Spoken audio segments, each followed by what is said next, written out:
there is an opportunity to gain a lot of points for those who attack the course with confidence, while the timid gingerly maneuver their way. This place could be the equalizer that cools off a hot hand, or it could be another track conquered for a fast-growing star. Either way, this ain't no Sunday drive. This is NASCAR, and this is Sonoma on TNT. Welcome back to NASCAR on TNT from the vast countryside in Sonoma, California. Miles of vineyards make this one of the most popular destinations on the West Coast, but today they've come for the racing. Our expert, Larry McReynolds, is standing by. He has won more times here than any other crew chief. Larry, what do you know? Well, I'm going to look at the trends of the patterns it takes maybe to get to victory lane here. This is the averages of the last 9 June races here at Infineon that the crew chiefs will be looking at. The first caution, average around lap 20, but 4 times before lap 5. The longest green flag run, 34 laps. Promise you we'll see green flag stops. The last caution flag, average lap 95, that's about 15 to go within the last 2 races within 5 laps. The number of cars on the lead lap, average 31 cars, easy to stay on the lead lap, hard to finish in the top 10.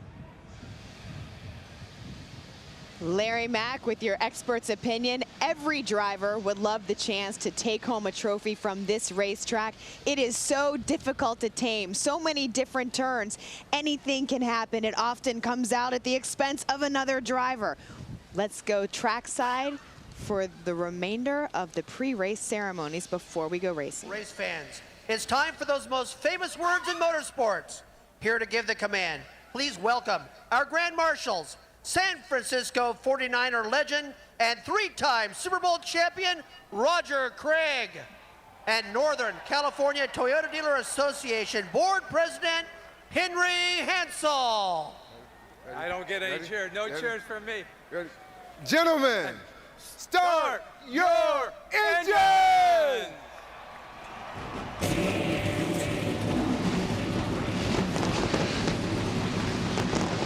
11 tricky turns, 110 laps around Infineon Raceway. When we come back, we're going racing. Our guys in the booth will take it over.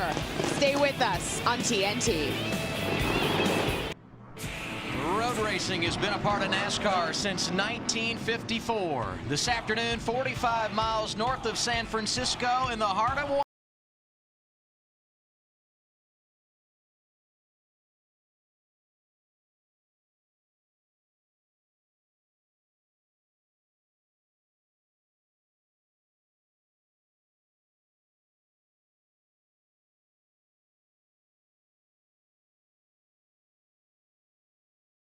Good to have you with us, and certainly happy Father's Day. With Kyle Petty and Wally Dallenbach, I'm Adam Alexander. And if you've seen the practice here at Infineon this weekend, you know Marcus Ambrose has been dominant. Wally, here's a race car driver that's driven all over the world, but he said this is the toughest track he's ever been to. What makes this place so difficult? Well, it's a very busy racetrack, and it's hard to explain. It's like waltzing with an elephant around this place because these cars are big and heavy. They don't do anything that you want to do. And what we'll see here today, you know, we've heard these guys talk about forward bite at places like Pocono and Michigan. I think that's going to be a big issue today. These guys are going to have a hard time getting a hold of the racetrack, as well as brakes. We've seen a lot of guys locking brakes up. So I think today it's just going to be a contact sport, but this is a very physical and it's a tough racetrack to get around. And the other item you better have in your back pocket is a good strategy, because very obviously it comes down to the wire at this place, Kyle. It can come down to strategy, and it comes down to patience from the driver. But you've got to race your race. I think that was one of the keys to Larry in the beginning, in our pre-race. Larry said one of the keys is race your race. And if you start with a strategy, you better stay with that strategy, because when you see guys start changing their strategy, they take themselves out of the race. So there's going to be some different stuff. The guys at the back, the guys at the front. Going to have to see how it sorts out in the end. You ever danced with an elephant, Kyle? At this place, it felt like I was dancing with about 3 elephants, and they were fat elephants, too. Let me say that. All right. It's going to be some fun today. Qualifying here on Friday, the Coors Light, the official beer of NASCAR, is the proud sponsor of the Coors Light Pole Award, given to the fastest qualifier in each NASCAR Sprint Cup race. This week's Coors Light Pole Award winner, Casey Kane, the 17th of his career, and the 2nd time he has won a pole here at Infineon Raceway. He's joined on the front row this afternoon by 4-time champion Jimmy Johnson. Driver 48 has never won on a road course. Row 2, Kurt Busch, always good at these types of venues. Kevin Harvick has a win under his belt at Watkins Glen. He enters the point leader. We talked about Marcus Ambrose. He's joined on row 3 by Jeff Gordon, who has 9 career wins on road courses. That's better than any other. The man who's been dominant lately when it comes to road course competition, Tony Stewart. He has won 4 of the last 10 races in NASCAR competition on road courses. He's got a good starting spot today, and he rides in a wave of momentum. Smoke enters today's race off of back-to-back top 5 finishes. Mark Martin, another driver who has experienced success on the road courses. And then there's Denny Hamlin. No wins for him at these types of facilities, but he has won the last 2 races in series competition. Montoya won here as a rookie in 2007, and Ryan Newman not bad in row 7 either. Robbie Gordon swept the road course events in 2003. A.J. Allmendinger, a top 10 here 1 year ago.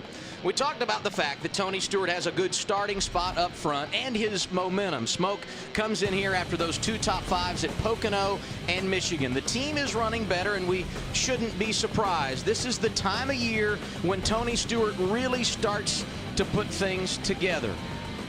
He's been very impressive when you get to the summer portion of the season, as you see Kyle Busch deep in the field, Jeff Burton in row 15.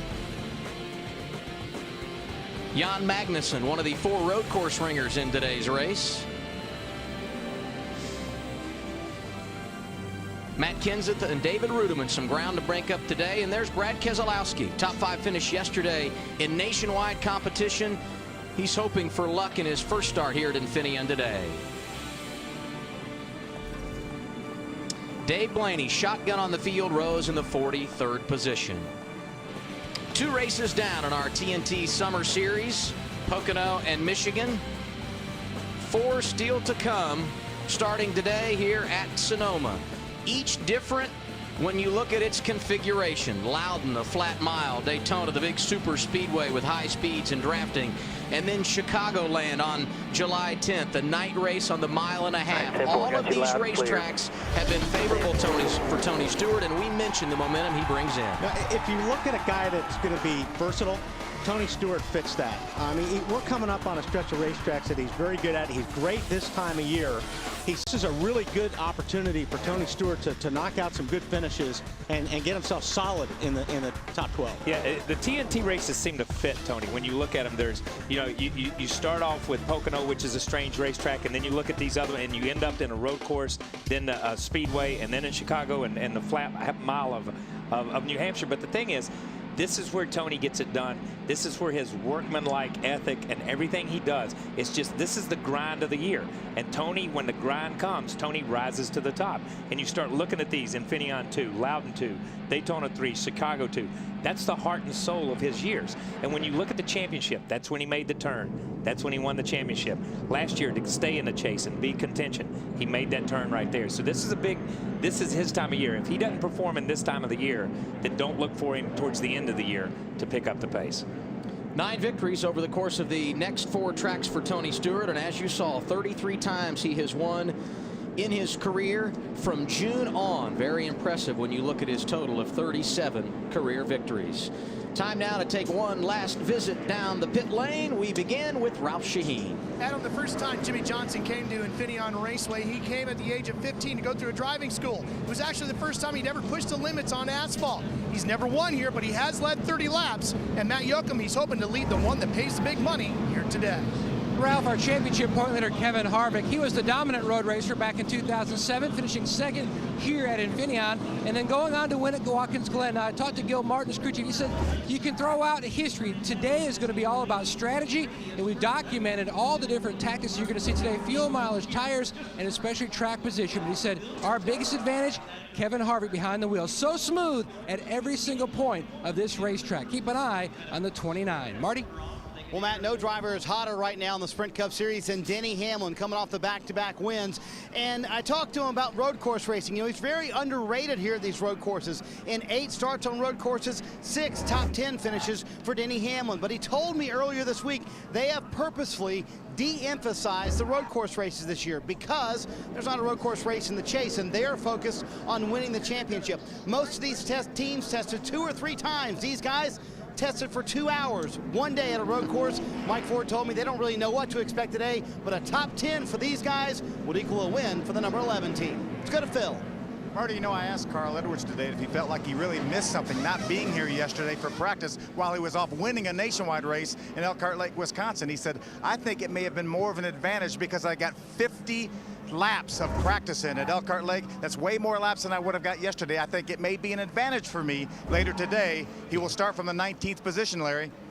Well, Phil, a lot's been said about gambling, a lot's been said about strategy, and if you're one of those teams that's fighting to get in this chase with 11 races to go, you got to be a little careful how much you have to gamble. So much effort has been put into this road course race. Now, there's one team here, they've been the fastest in every single practice. They don't have a lot to lose. They are basically 30th in the points, well outside the top 12. This may be their best chance to get a road course win, and I think Matt Yoakum is with that crew chief.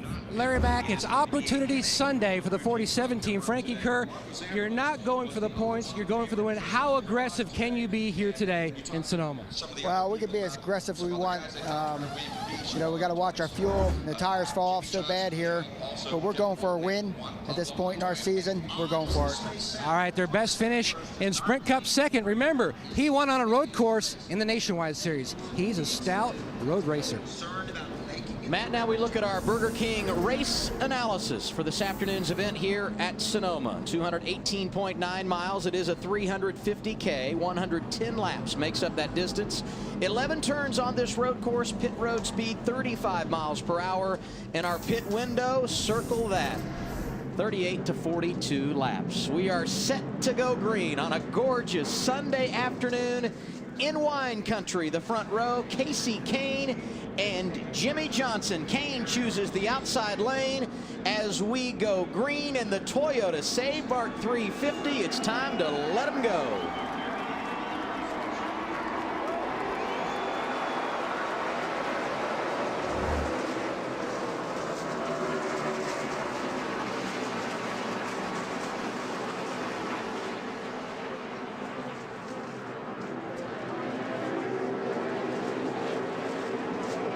That's about as clean as I've seen a turn one at Sonoma ever on the start of a race. And I'm going to tell you, these guys are respecting each other right here. You see, I mean, most of the time you don't go through there too wide like they went through too wide, but the new tires and all this stuff.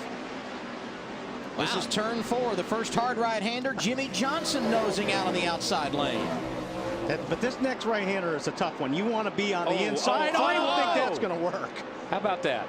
That's Kurt Busch on the outside of Casey Kane. And he's able to grab second. And Kurt made a bold move there, but Casey allowed that to happen by backing out on the inside car. If he had forced the issue on the 48 right there, we could have seen the 3 cars in that synchronized spin right there in that corner. That was turn 7, and now these drivers make their way through the S's for the first time. Jimmy Johnson, Kurt Busch, Casey Kane, and Kevin Harvick, the top 4. Yeah, we're going to see some guys fanning out here. This is a great opportunity. This is the best place on the racetrack to pass. Is under braking here. See Montoya on the outside of Bobby Labonte, Truex on the inside, and everybody so far gets through clean. That was the battle back around 12th and 13th. But like you said, they're allowing that to happen. We're not going to see them allow. They're not going to allow anybody to get away with that as the race unfolds. Wow, Newman with a bump for Denny Hamlin as they head to 1. And look how far he knocked Denny over. I mean, Denny's all the way out of shape right there. That's amazing. I think that's a funny place. That's a shift point right there. And it looked like Hamlin kind of rolled out of it before Newman anticipated that. I don't think Newman would have got into him that early. Boris said you saw him in the 26 car, but out of shape. Contact with Paul Menard. He's a driver that you always watch when you come to a road course event. And here's Elliott Sadler trying to get underneath Paul Menard. And like I said, you really want to be on the inside coming up to this next corner because there's not a whole lot of grip on the outside here. So if you can set yourself up coming out of that corner and dive underneath somebody and outbrake them without locking up the brakes, it's another great place to pass. And that was a great example, because you saw the 19 get under the 98, and the 33 was able to take advantage of those guys going through there, carried that momentum onto the inside. See Elliott Sadler on track. More on driver 19 with Ralph. Well, problems early for the 19, Adam. He's struggling with first and second gear. And Wally, as you know, you got to have a couple of those lower gears to get the good pull up off some of these slow turns like this one at 11. Yeah, no question. You need them all, Ralph. You're right. If you're having gearbox problems now, I think that's going to be something that's going to develop into something worse, because they normally don't get better. Yeah. One thing about race cars, they don't fix themselves. You know what I mean? And once you have that, if you've got that stumble at the beginning for a carburetor or for a fuel issue, if you've got that where the clutch isn't working right and you're trying to shift, and one thing about these things with the transmission, when you do have some transmission problems, if these guys would start using the clutch sometimes, it'll cover that a little bit. It's a great shot. Clint Boyer right here. He's taking his hand off the steering wheel to get the shift, so he's going to downshift here. Wow. That thing almost looked like it chattered a little bit in there, because you saw the shifter kind of vibrate a little bit. Exactly what it did, Kyle. He got a little wheel hop, and you can see that when the shifter starts bouncing and really hard on a downshift, that's that wheel hop. And boy, the wheel hop is tough here. It can really get you in a lot of trouble. All that is normally it's too much rear brake. Focus on the exit. Boyer 22nd to 18th in the first 3 laps of this race, riding behind Mark Martin. Behind them, Elliott Sadler trying to get underneath his teammate Paul Menard. Tell you That's what, the battle for 19. Yeah, for gearbox problems, he's at least moving forward. Jimmy Johnson continues to lead. He qualified second today, but got the inside lane at the start because pole sitter Casey Kane chose the outside. And you look at a guy like that, and Paul Menard's got a lot of road course experience, and Elliott. All these guys come in here thinking they're not good road racers, but they're really, a lot of them have gone through the schools. A lot of them, a lot of these Cup drivers have gone through like a Bondurant school. I mean, which is it's a great place to teach you some of the things, little bit tricks that you need to know on a road course. Because a guy like Marcos Ambrose, he's going to come with all that experience. Yeah. But those schools really help these drivers. I mean, both my sons have been through that school. It's the little things you can pick up, trail braking and things like that you don't know about, because you only come here on a road course twice a year. Yeah, and the other thing that makes you better is racing against Boris Said, is racing against Marcos Ambrose, is racing. When you start racing against guys that are a lot better than you, then you're like, well, by God, if they can do it, I can do it. But how are they doing it? And that's the thing. And when they go to these schools, they pick up, they go, oh, Good that's point. what he's doing. You know what I mean? Yeah. So it really accelerates them. And there's a shot. Yeah, but that's a little shot from down under right there into the back bumper. So that was nice. And in many ways, these drivers who call themselves road course experts have been their own worst enemy. We heard here over the weekend Marcos Ambrose talking about maybe sharing too much information, and he did it in a joking way, but those guys have been helpful to the NASCAR regulars. The biggest thing with a guy like Marcos, when you come on a road course, you have to attack a road course every single lap. Yes. You can't ever get into a situation where you're just running a race pace. You have got to drive this racetrack like you hate it every single lap. And that's the little bit of a difference between these guys and some of the guys that aren't used to running every week. Kevin Harvick able to jump around Casey Kane, the point leader, up to third, couple of spots behind him. Jeff Gordon, Marty. And some good progress, Adam, up from 12th right there. Gordon's made some early progress in the race. And this is the part, actually, of the race he told me he was worried about. He said, in practice yesterday, we weren't very good on new tires. So that's what I'm worried about. He said the long run, that's where I think we'll be good. And Kyle Wally, it's going to come down to a long run, because the theory is you pit as quickly as you can for the final time, and you've got old tires at the end of the race. There's Ambrose mixing it up, fellas. That's an aggressive move right there. Because I think we've been watching the 24 kind of protect that inside, but Marcos was not going to have any of that just then. He wanted that position. He wanted it bad. Matt? And KP, like so many other people, everyone chasing that forward bite issue through the practice session, but Ambrose, he by far had the best car first in every session except for qualifying. Smokes that left front trying to overtake the 9 of Kane. But when you look at this race in Watkins Glen, and Wally, you came from a road racing background when you came to stock cars. do you put too much pressure on yourself sometimes, knowing that this is one of those money races for you, or it should be? You know, Matt, I don't think you put any more pressure on a certain racetrack than you do any racetrack that you go to. But you're right. In Marcos' situation, all his sponsors are here this weekend. This is the best opportunity to win a race. So, you know, there is a little bit of added pressure, but a driver puts so much pressure on himself anyway that, you know, I don't think he feels it anywhere or another. But Marcos is you could see how aggressive he is right there. The thing he's got to be careful on moves like that is not locking those tires up too often, because if you keep dragging your front tire under braking, you're going to flat spot those tires. And if you flat spot those tires, it's going to hurt the forward bite and the side bite and everything on that race car. So you got to be really careful.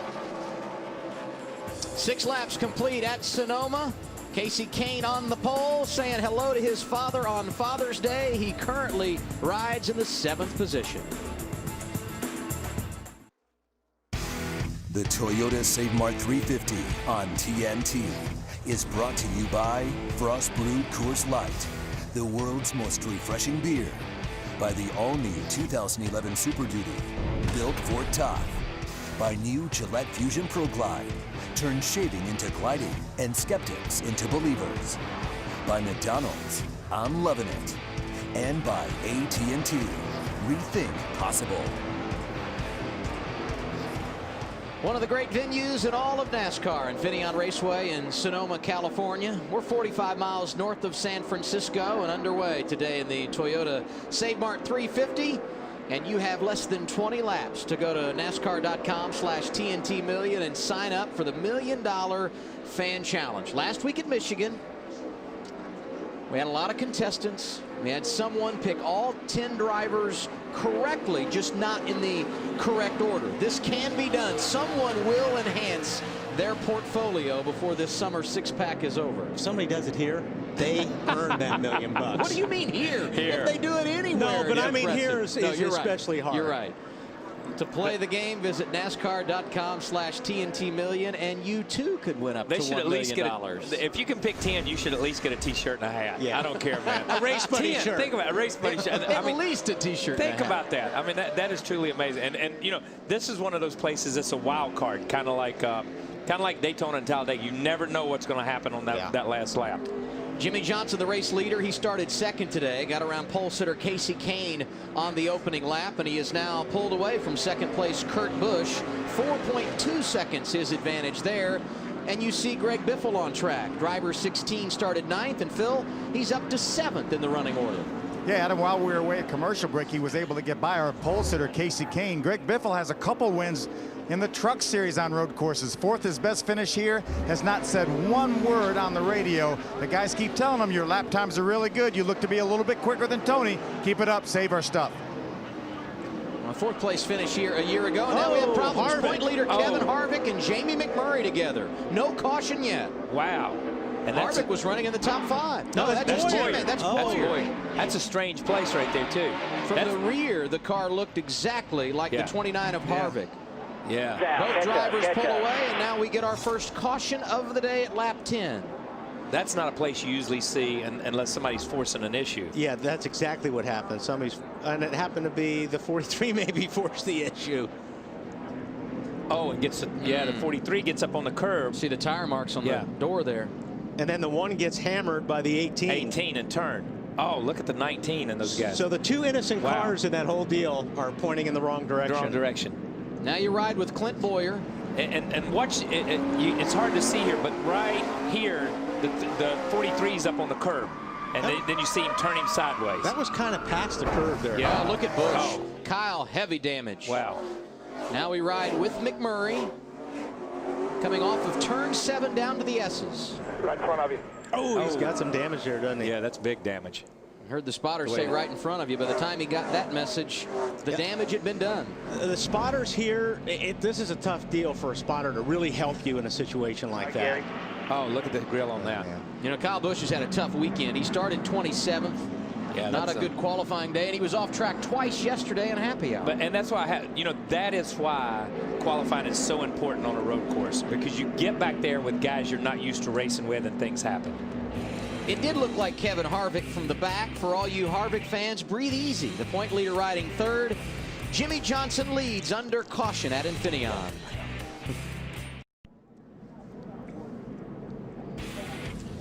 Under caution, 11 laps into the Toyota SaveMart 350 from Infineon Raceway.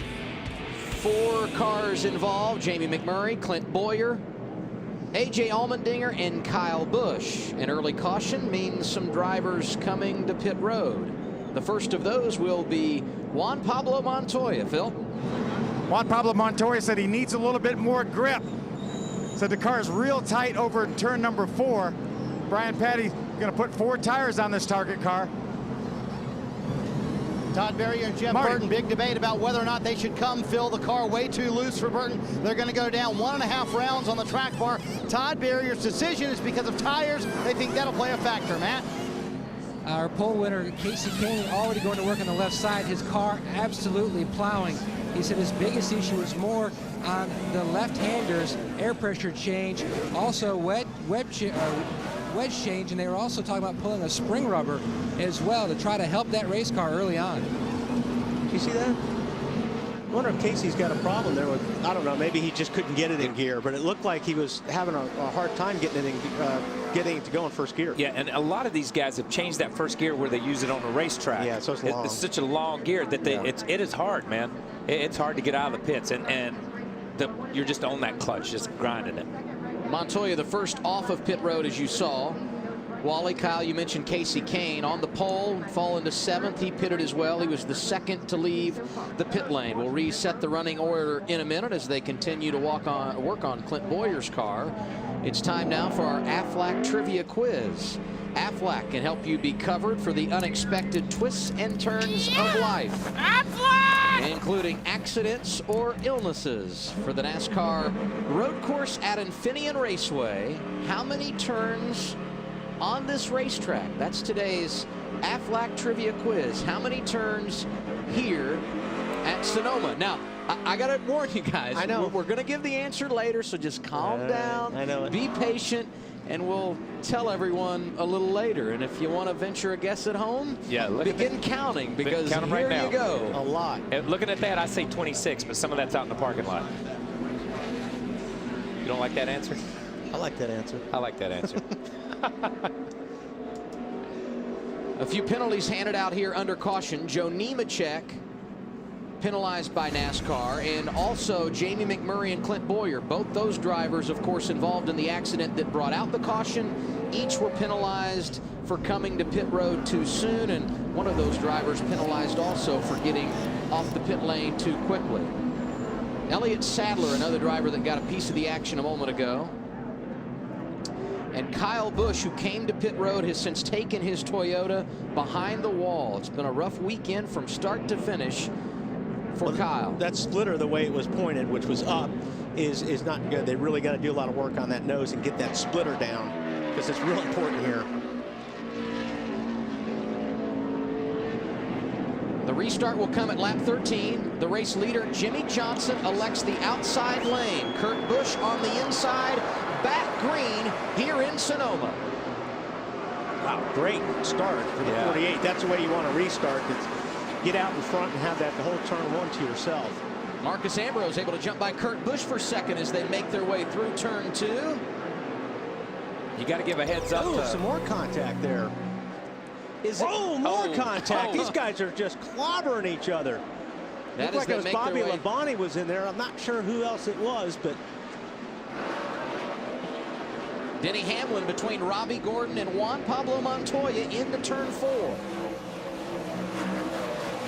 it's a free-for-all here on these restarts. Whoa! Jimmy Johnson with a race lead. Marcus Ambrose sticking his nose in the middle of the pile. Yeah, Kyle and I were talking. Kyle, you mentioned it. He may not have any. 47 may not have any fenders by the time he gets to the lead. He is really, really aggressive right now. You talk about how much you want to protect these fenders, and we've already seen that one of Marcus's, the right front or the left front, when we saw it on an earlier shot, is already caved in a little bit. He's being incredibly aggressive, but on new tires, which these guys are not, you know what I mean? But he's picked up a couple of positions on cold tires, and I guess he feels that's what he's got to do right now. This will complete lap 15 of the 110 that make up today's race, and We talk about the last 15 and how aggressive drivers get. The first 15 today have been no Sunday afternoon drive. But like I said, you have to run this racetrack every single lap that way. The guys that run good on these road courses are just, they're attacking the track every single lap. That's how you have to do it on a road course. How impressive was Jimmy through that final corner? I'm not going to name it because that's the Aflac thing. Yeah, that's a question. So that's a an question. answer. Yeah, that's an answer to a question. So I'm not going to name it. But I mean, he pulled away from Marcos coming off that. That's forward grip right there. You saw Jimmy just scoot away from Marcos right there. You hear Marcos downshift right there. And that's going to be the key, I really feel, Kyle, today, especially when these guys get on these long runs. That forward bite is going to be so important. And right now, these two guys look like they have it. Yeah, Jimmy's definitely got it right now. You can see, I'm going to tell you, when he gets that thing pointed in the right direction, it's moving forward. And that's so important. You just sit there spinning the tires. I don't care if you got 1,200 horsepower, whatever it is. You're not going anywhere. Had a report Jamie McMurray, who was involved in the first caution, had gone around on the track again. Tough break for him, who still had his eye on making the chase. Here you see what happened to Jamie. This just after the restart, top of the hill. Yeah, and that's... It didn't look like he had anybody behind him, but... It's hard to say. They scattered so much, yeah. You know, whether he got tapped or whether he got up on that inside curve and it just got away from him. Kyle Busch. He got hit. Yeah, he definitely got. When you hear the R's go up like that, that means somebody's jacking you up off the racetrack.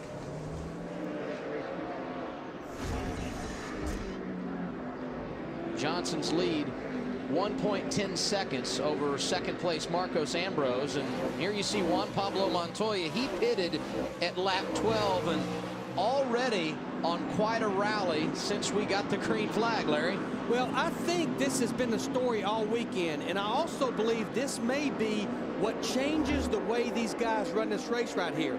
We saw Tire give up in practice yesterday at about 2.5 to 3 seconds from lap 1 to about lap 15. I honestly believe 4 fresh tires may outweigh a full tank of fuel in doing this on 2 stops. Yeah, you know what, Larry, I agree with you on that. In fact, I'm surprised that more of the leaders didn't come in to come and get down to get those fresh tires, because they are so important here this weekend. And that's right there. That's the difference between grip and no grip. Yeah, he's coming up through there because he knew when he got down in the corner, you can go, you know, and grip works both places. Grip works coming up out of the corner, and it works going into the corner. When you know you can lean on those tires on the brakes, and they've got some grip in them, you go a little bit deeper. And Juan just was able to outbrake the 39 car of Ryan right there. So Montoya around Newman puts him up to the 9th position. You saw the graphic. He restarted 14th after the pit stop. He's got to feel good about where he is, Phil. He sure does. I talked to Brian Petty this morning, Adam, and he said that, you know, traditionally we talk about pitting twice here. He said, I think the tires are going to matter more. I think this is going to be a 3-stop race for us. We're not out of this chase thing. We can't take a chance on running out of fuel on multiple green-white checkers, so we may do a little bit different pit strategy, at least pit 3 times there to make sure we have enough fuel in case it goes overtime.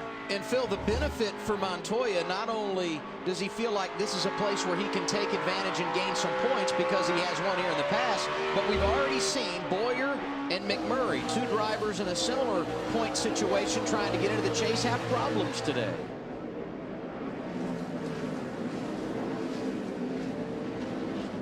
It's Greg Biffle just in front of Montoya. And here comes Denny Hamlin into turn 11, the driver that has won the last 2 weeks. Scott Speed Kenseth in front of him. Wow. A lot of actually, you know what? That may have been when I was said earlier when the 71 was bouncing off of somebody. It may have been the 11 in there. Could be. Look how high that valence is on the left front. Yeah, that's going to make the car push. It's not going to. It's going to stop the car from turning. So he's going to have a lot of problems here, especially as the tires go off. It's just going to get worse and worse. Denny Hamlin right now 19th in the running order. It's Jimmy Johnson who continues to lead here at Sonoma. Jimmy Johnson took the lead at lap 1. He has been the dominant car ever since we put the green flag in the air. He's led every lap. His advantage right now, 2.8 seconds over second place Marcos Ambrose. Now time to answer our Aflac Trivia quiz. for NASCAR's road race today here at Infineon Raceway. How many turns are there? 11. You say that with no hesitation. Unless you... 11. Is that the answer? What's the answer? It is 11. 11. It's official 11. Oh, now. there it is. There it is. 12 if you win, because you get to turn one more time in the victory lane. Oh, boy. Will you slap him? Give me, put the Not doing asterisk it on good. that. It doesn't help. Trust me.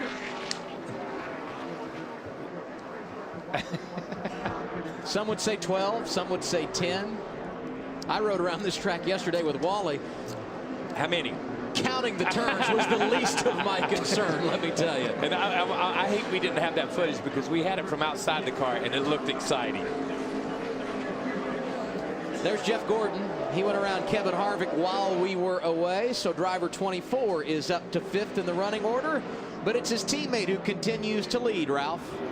Yeah, you know, Jimmy Johnson hasn't pitted yet. He said he wanted to stay out because he was feeling like the car was starting to slowly come into him where he liked it. Sure looks like it's running pretty good early on in this race. The one thing he did say was he was starting to feel like maybe he was losing a little bit of forward bite. But I'll tell you what, before they gave the command to start engines, every driver in the field would have told you he was already losing forward bite today. That's exactly right. This is a track that Jimmy Johnson has had success at, although he has not won on a road course. He's led 4 of the last 5 races here. Best finish for him, 4th 1 season ago. He is just, I've just been watching him this last lap. When he gets pointed straight, he is not getting that car sideways at all. He's almost waiting till the car gets straight before he gets on the throttle. Yeah, and that does 2 things. Obviously, it protects the tires because he's not buzzing the tires off of them. And you see these guys just drive a little all over everywhere, but he does, and it's like he's rolling through the center. We talk about rolling through the center on ovals, but he's rolling the car through the S's, rolling the car through the middle of turn 11 down here, and it looks great.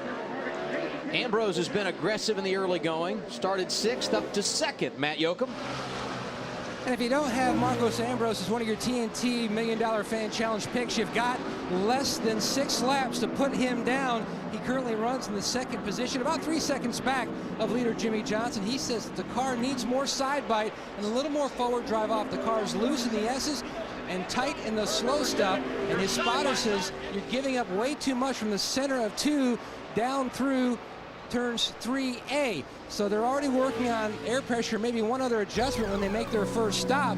But so far, so good for the Australian. You know, and that's good stuff from Matt, because here's the deal. We used to come here many years ago, and there was almost, you looked at 2 types of the racetrack. There was the top of the hill, where the really slow corners, and then there's the S's, which are the really fast corners leading back down to the stadium area or to turn 11. And it was like you could get guys that were really fast at the top of the hill through the slow corners, but they struggled through the S's. And then you'd get up on somebody who would just kill you through the S's, but you'd run all over them through the top of the racetrack. So it's one of those racetracks that's a little bit of compromise. Here's the 11 just getting beat all to pieces, man. Again, the 09 runs into him as they come around the corner. That's Jan Magnussen in the 09. Puts Hamlin back in the 29th position, and here's the reason why he's struggling. The damage picked up in this exchange. And there you see the 71. They all turn in. This is not a 3-wide racetrack anywhere, is it, Wally? No, it's not. And he got in the back of Boris there pretty hard. That's where the damage came from. And he is, you can tell he's struggling because he's going backwards in a hurry right now. So Hamlin, who's really had some nice things going, had never won on a road course, but his career numbers here impressive. Today, falling through the field as Brad Keselowski drives around him. Jimmy Johnson trying to make up some ground on the leader. He has the advantage. 22 laps complete.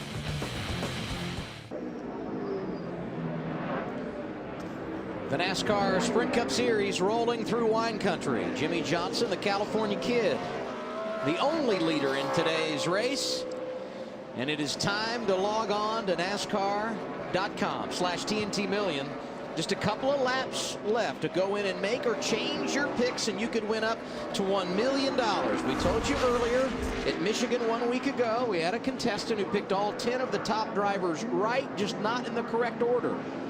You could win up to $1 million yourself. Head to NASCAR.com/TNT Million. and play the game. Hey, 24 is on the move. Yeah, just moved into third spot. And you saw him when he came off of turn 11 back to the start-finish line. The 2 car just working up off the corner, and the 24 was just straight. Yeah, these guys, the Hendrick cars look so far to have the best forward bite of the field, and it really shows. Saw Montoya right behind him. And then here's Jeff Burton. He didn't qualify well here on Friday. Was the first car to go out in qualifying, in fact, but he's up to 11th, and he's one of those drivers that pitted at lap 12 and got tires. And he's one of the guys in practice that was one of the fastest guys, the top 3 or 4 guys in practice almost every practice. Marty? Yeah, KP, they have been fast all weekend long, and I talked to Jeff this morning. They really felt like that draw did not help them in qualifying, and Jeff also said I didn't lay down the best lap either. But they've been fast. They're one of that group. They pitted with Juan Pablo Montoya and others at lap 12, and Jeff said they actually have made the chassis a little bit worse, but they're still going up through the field. That's what tires are going to mean today. Todd Berry already knows that. They will plan to pit with everybody else. Marcus Ambrose has hit pit road, guys. This would be a scheduled green flag stop strategy that they have put together. Matt, tell us what's happening. And as he pulls to a stop, the 47 crew goes work. Now Frankie Kerr is going to try to fix this race car.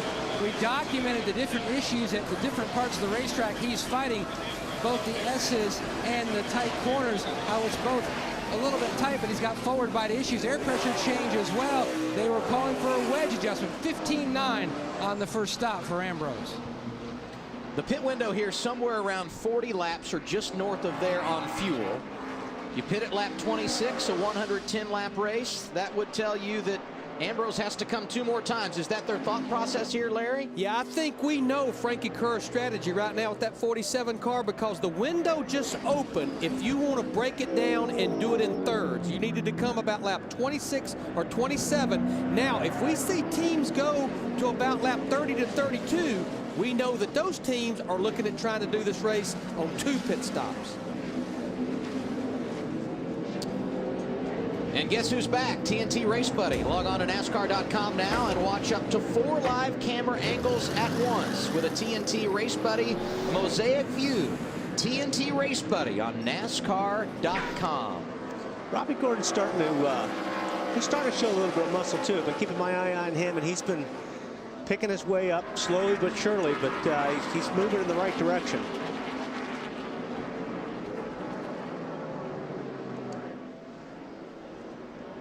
Haven't talked a lot today about Kurt Busch. Had a good starting position and has stayed right there in the top 5. And another driver that has looked solid in recent weeks at the track. Let's hear what he had to say a moment ago on the radio. I've got nowhere near the braking or turning ability. 24 down there in turn 11. That's ridiculous. It's obviously, it's just a grip issue. I mean, and that's like I said at the top show, these guys are going to be fighting this a lot today. This time. Is, you know, and like Larry said, I think you're going to see guys coming in earlier just because of the tires more than anything else. Now watch the 2. This is interesting on this pit road. This is not pit road speed limit right here. So you dive off into pit road. Here's where the speed limit picks up. So you can dive off into turn 11 there, just like you're racing. You just move over on the pit road. It's hard when you get around there because it's a dirty part of it. Pit road is dirty down there, but you can't make time there. Send it down to Marty Snyder. And obviously that radio transmission just after the 24 went past him. The car very loose for Kurt. That is the problem. Off left and right-handers, they make the wedge adjustment, trying to tighten this thing up just a little bit, and 4 fresh tires. Ralph? The 26 of Boris said making a pit stop. This would be around lap number 30. He told me earlier today, I just want to stay close to this thing, be in position, keep the car clean. He's taking 4 tires and fuel, trying to keep that car as clean as he can to stay in the hunt later on today to see if maybe he can't pick up a win here at Infineon, Adam. More than half of Boris Said starts in his Sprint Cup Series career have been on road courses, so this has been the predominant way he has gained experience, although he did drive this race car 4 races early in the season. David Stremme took over, but an opportunity for them to gain some ground in the points at a road course means Boris Said is back behind the wheel. You know, Wally and I talked about the 48 coming up off turn 11. Obviously, we're sitting in the booth, and you can see how smooth the 48 is through 11 and how he accelerates. Obviously, the 24's got some of the same magic because you heard Kurt Busch complain about it. Right. We're nowhere near rolling through the center, braking, or accelerating up off the corner. And the accelerating up off the corner is where these guys have it right now. Lap 28 for Kurt Busch and Boris Said. You saw their pit stops a moment ago. Martin Truex Jr. has spent a good portion of this day inside the top 10. He will come to pit road at lap 29. Matt? Always good at Watkins Glen, but he just seems to have struggled in the past here at Infineon, but having a strong weekend overall and a good run today. The biggest issue for Martin, absolutely no forward drive off. Pat Trice is going to try to fix that, dropping the air pressure in both rear tires on this 56, topping him off, and he is away. Great stop by the 56 guys. Paul Menard also on that same cycle. He came to pit road at lap 29. So we're starting to get a little bit of an idea of what people are thinking in regard to strategy. And here's my question to the driver. How much did you want to know what the plan was? Or did you just want to go out and drive the race car? Yeah, I think as a driver, you just want to drive the race car. I mean, we're not really good at strategies. You know, that's one thing. We just wait for the crew chief to tell us when to come in. I mean, and obviously they're basing a lot of that decision on how the car is driving and what we need for the race car. But you don't ever go in. A driver never goes into a race thinking strategy. Yeah, and this is tough when you're doing this because I'm looking at over here. Ambrose pitted. Ambrose is running almost 2.5 seconds faster than the 48 car is running right now. So while the 48 stays out to stay on his strategy, which is one of Larry's keys to the race, is pick your strategy and stick with it. So when they cycle through, don't be surprised if the 47 is in front of the 48. You know what I mean? Because right now he's picking up almost 2 seconds a lap. And you saw the Gillette Young Gun driver standings. Casey Kane, the best of those right now, started on the pole, currently 6th. He has already made one stop today under caution at lap 12. Here you see him on track going around Kevin Harvick. Fans, be sure to try out the new Gillette Fusion Pro Glide Razor in stores now. Mark Martin is in. Matt? So dominant back at Watkins Glen when he used to drive for Jack Roush. His stop already completed, though, in the 5 car. His complaint, loose air pressure change. Alan Gustafson trying to fix this 5 machine here today. Just lacked overall grip. Pit road speed here, 35 miles per hour. You saw Greg Biffle coming in for a stop a moment ago under green. Too fast, the word from NASCAR. Greg Biffle penalized. He will lose a great deal of track position. He spent most of the day inside the top 10. More with Phil. Adam, Greg Biffle was complaining about a lack of overall grip. They were going to take air pressure out of each tire. At the last second, Greg called it off. Unfortunately, Marty, he's given up all the track position with that penalty. Phil, Jeff Burton did not like the last adjustment they made on this car, so they're undoing the track bar adjustment. They're going to try and fix this loose condition that they've had all day long with an air pressure adjustment and 4 fresh tires. Again, the second stop for Burton already today, guys. Marty referring to the second stop. He was in at lap 12 under caution. Here's Joey Logano. Ralph? You know what they did with this number 20 car? I spoke to Greg Zipadelli this morning. He said, you know, we had to make a decision that we were going to go with a race car that maybe wasn't as comfortable as Joey would have liked it, but it might be faster. So they're actually running a setup that's similar to what they did about 4 years ago. Matt, as Joey is away after a 4-tire fuel stop. And the 39 of Ryan Newman also away, finished second at the Glen, trying for his first road course win. They dropped the rear air pressure and made a track bar change. He was running 13th when we started seeing different cars peel off to make this round of stops.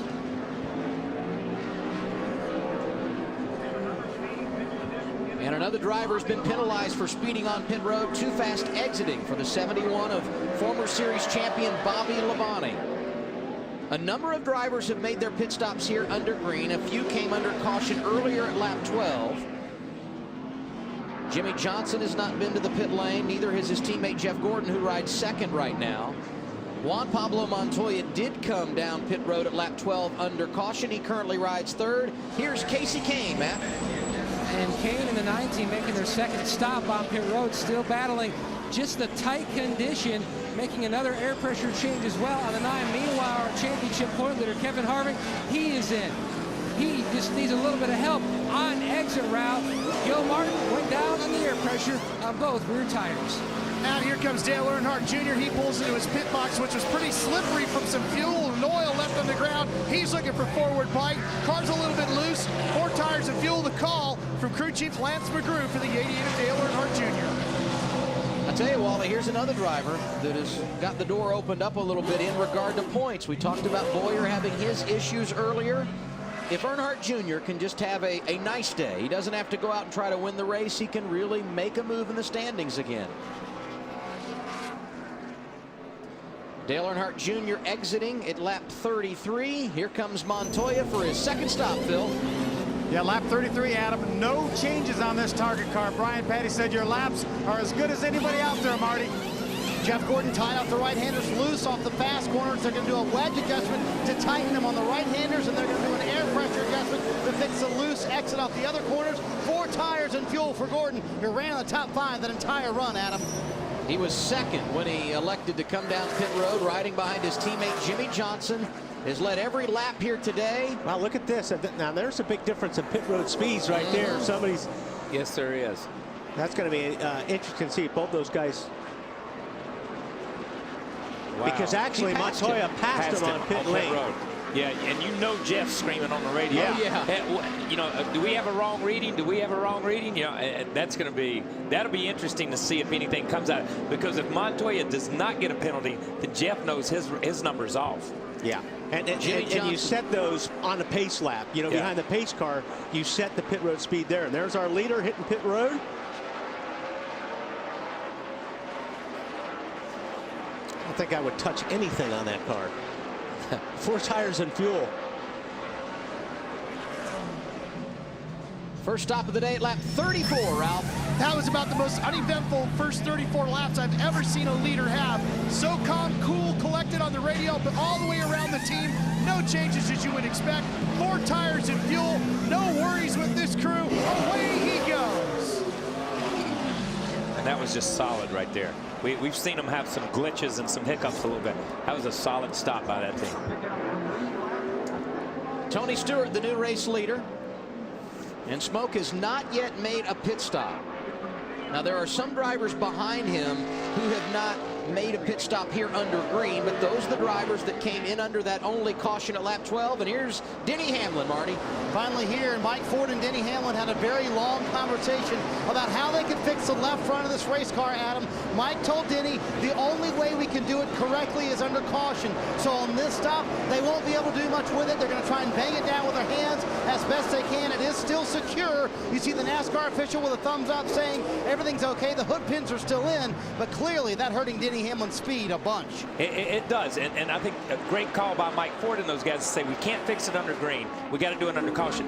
What this stop did, though, it allowed them to look at it, to get the stuff together so they know how to fix it now. They know where it's bent. They know what they've got to hammer down. You saw them beat on it. You saw them shake it. They know what's loose. They know what's solid. So they've got a lot more information for fixing it after that pit stop. And these laps are so long under caution that you can do a lot of work on a car under yellow and not lose a lap.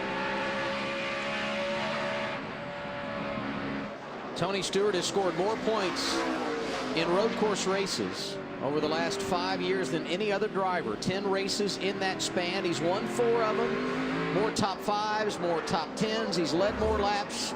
He's been the guy to beat at these kinds of tracks in recent years. And he's been very good lately. Back-to-back top 5 finishes have him inside the chase for the first time in a while. You know, Kyle, you hit the nail on the head there, because once this thing cycles out, Ambrose is going to be in front of the 48, and it all had to do with the tires. With the tires. It has to do with tires, and it has to do with pitting early or pitting late. Sometimes we see guys get past, and you say, what happened? Bad pit stop? It's not a bad pit stop. These guys are just faster, and tires are a huge issue here today. I don't think, you know, we've heard it during the week, and these guys have talked about drop-off.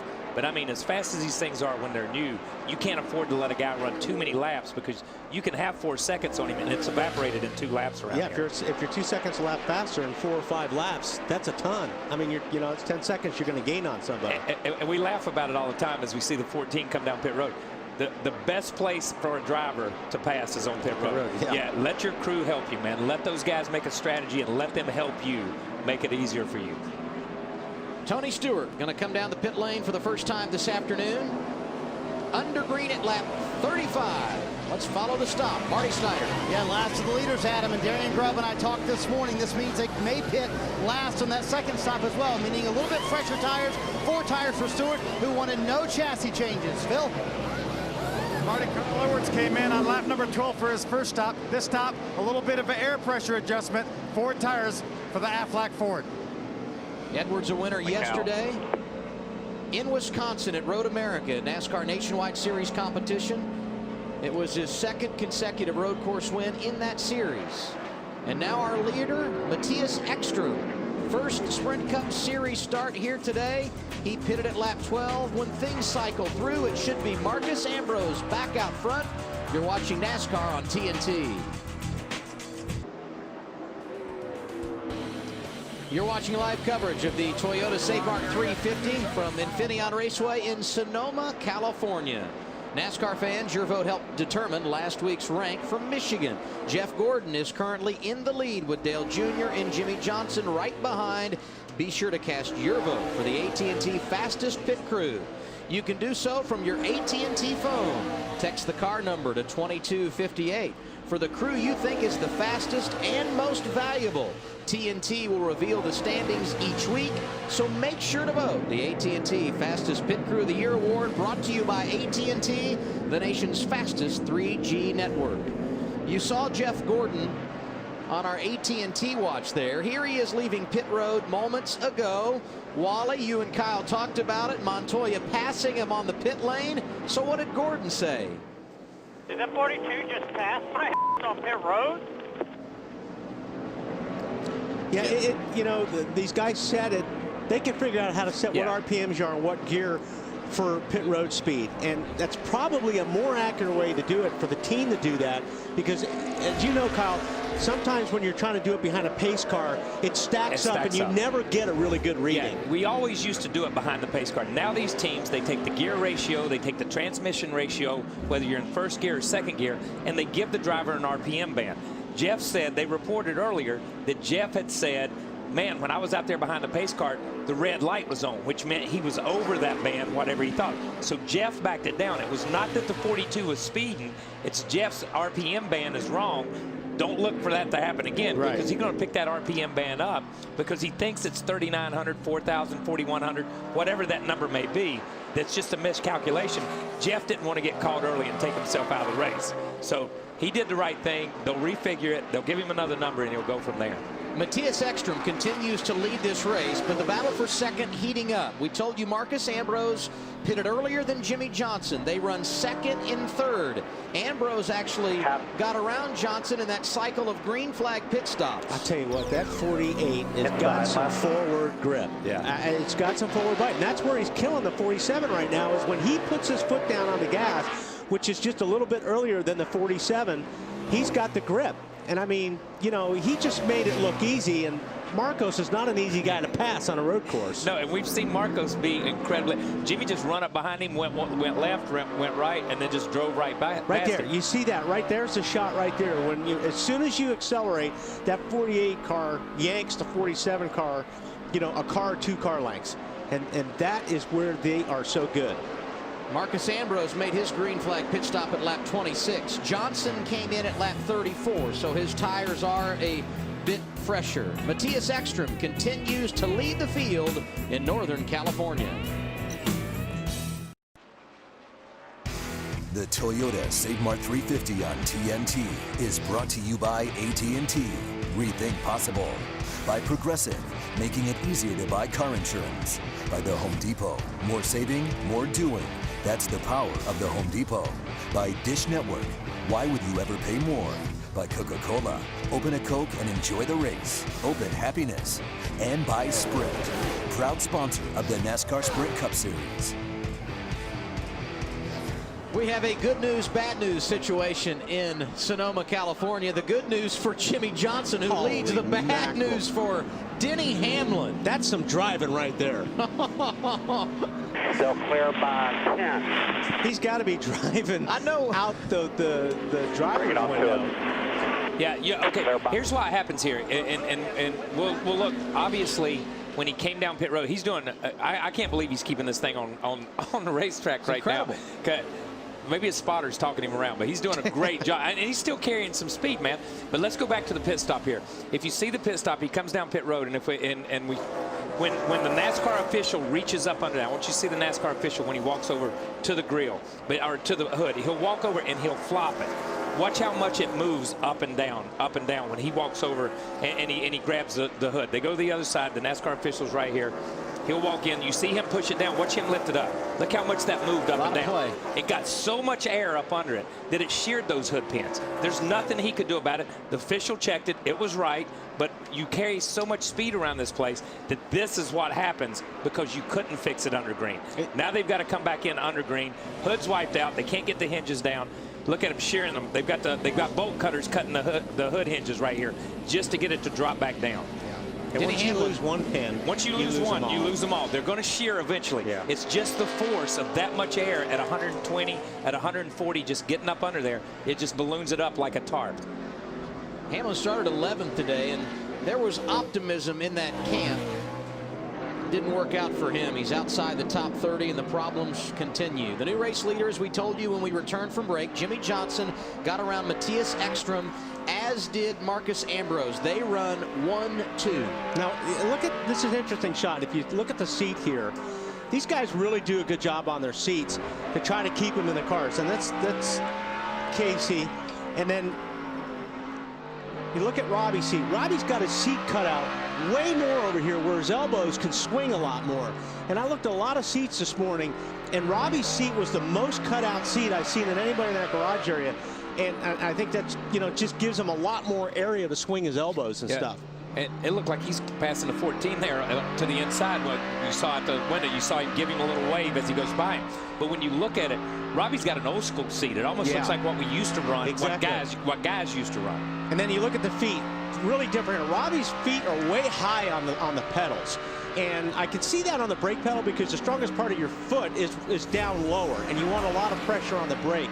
But it's just interesting. If you look at Casey's feet, his feet are lower on the pedals, and it's so incredible to watch these guys, how they work the pedals differently. The bad news continues for Denny Hamlin. He was too fast exiting when he made his pit stop a moment ago. Robbie just clobbers the pedals. Yeah, he does. You know what I mean? And now here's Casey Kane. See how his feet are lower? But it's just a lot slower movement. Just two totally different. They're still going at exactly the same speed. Yeah, they just get there two different. And you look at Casey. Watch Casey on the brake pedal, the one on the left. That's just his brake pedal. When he pushes it, there he is hard on the brakes, and you see him blip it with his right foot. But look, he trails off pretty good. Robbie's really on it hard and off it hard, both of them. Yeah. You see Casey reach over for the clutch there a minute. That was pretty amazing. That was on an upshift, but that was pretty amazing. You don't see that a lot. And that T-bar on the top right there, that's if the throttle sticks. And if the throttle sticks, you're supposed to be able to reach up there with your toe and pull the pedal up. I'm usually reaching for the kill switch when it happens. But that's why that's there on that pedal.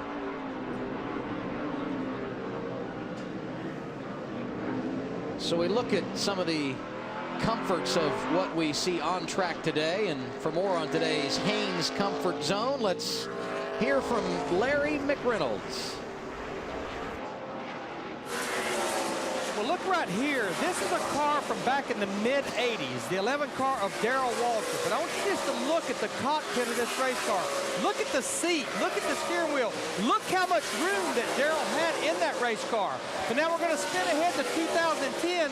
When you look at our seat on our court car here, the driver is almost in a cocoon. His head sits back in here, and it really can't move once it's in here. You even look down in this area right here.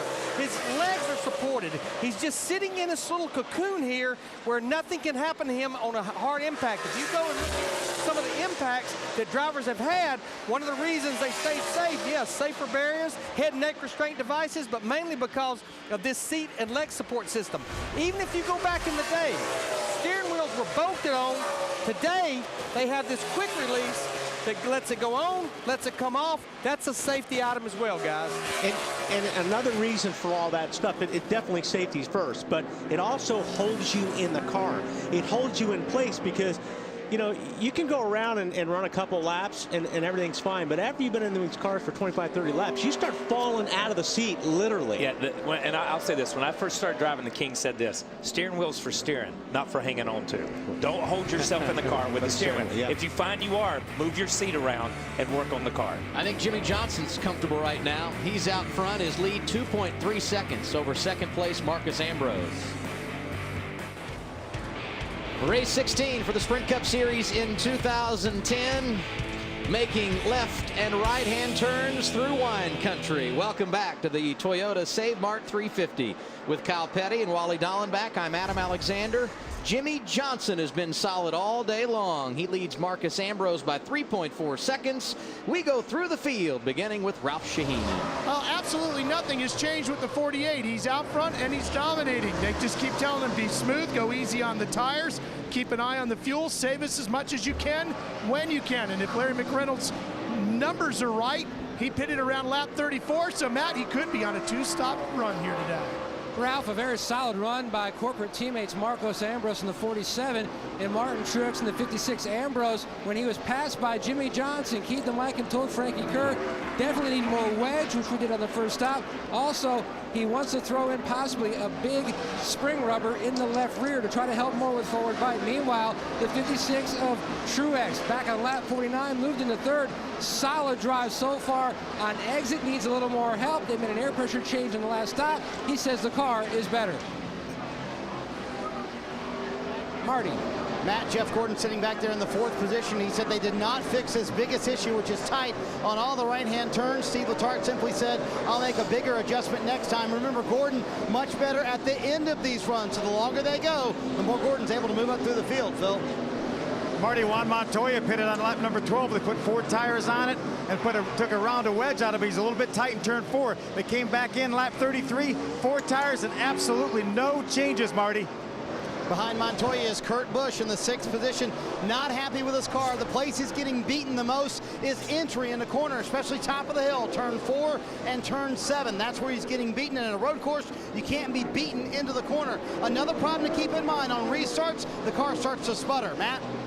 A solid weekend by Kevin Harvick and also his KHI conglomerates. His car had a good run up at Elkhart Lake on yesterday. Also, Harvick is sponsoring Californian Jason Gore in the Pebble Beach PGA Golf Tournament. He made the final cut and is playing today down at Pebble Beach while Harvick is playing up here, currently running in the 7th position. He said car needs a little more help on exit. Meanwhile, well, Matt, you can see why Jeff Burton has 2 top 10s in his last 4 Infineon races. Another solid day. They're hanging in there. The car is very good. Burton said on the last stop they really didn't help the balance. He wants a bigger swing at the chassis this next time. His problem, loose right there on the exit of a corner. That's the biggest problem for that 31. Ralph? Well, Marty, everything's going pretty good for Boris Said right now, too. He's on the pace of what he wants to do. The car is working the way he likes it. No major changes. He told me today before he crawled in the car, I just want to keep this thing clean, be within sight, and then the last 20 laps, Larry McReynolds, that's when he's going to push hard. Right behind Boris Said is Ryan Newman in that 39 car. Started in the 13th position, sitting there in 11th. Ryan, of course, needs a great run. He's one of those guys we talked about in the countdown to the green, just outside the top 12. But behind him, Robbie Gordon in that 7 car. Robbie started in the 16th position. I know Robbie wants to win this race, but Robbie needs a top 15 run. Remember, comes in here just inside the top 35 in owner points. And back to Marcos Ambrose, who's running in 2nd right now. I think he might be on pit road right now. He's on the 3-stop strategy, Matt. absolutely, his guys are up on the wall waiting for Marcos to make his way down to his pit box down a very long pit road, the longest one we got here in NASCAR. Comes to a stop. We told you, keep an eye on the wedge adjustment. You can see the wrench going in the back window, handoff going to the second can. The adjustment completed, air pressure change as well for the 47. Very good race car, just trying to make it better. A little bit of a hiccup there. Finally, he is away. 17.5 seconds on the stopwatch for Marcus Ambrose in regard to that pit stop. He was running second when he came in.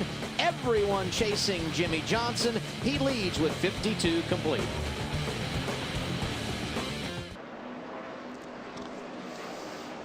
Welcome back to the Infineon Raceway. You're watching NASCAR on TNT, and now we take an inside look at what's happening now in the NASCAR Sprint Cup Series, brought to you by Sprint and Evo 4G, America's first 4G phone.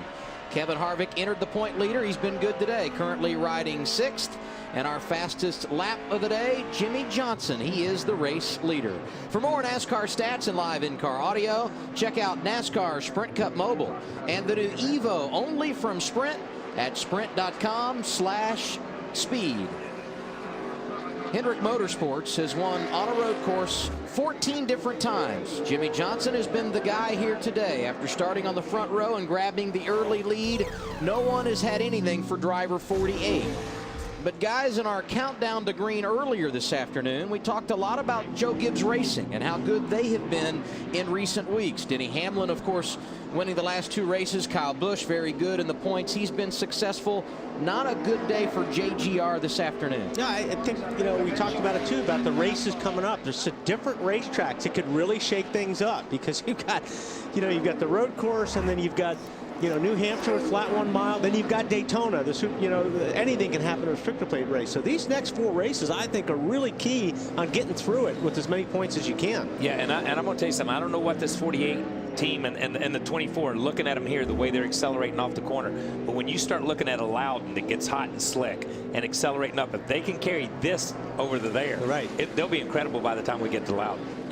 Only 1 caution today for 2 laps. Kyle Busch involved in that, but as you can see, he is back on track after spending some 33 laps in the Sprint Cup Series garage here today. Yeah, and I don't know what all the damage was, but obviously they felt the need to make this car to go in and cut the entire front end off, because you can see the black stripes on the right front fender right there, and on the left front. That's where they basically sheared that car off from the hood mount forward, took everything off and put a totally different nose, totally different hood, totally different fenders on that thing to send him back out. And we've seen him. He's run right here behind the 24 since he came out 5 or 6 laps ago.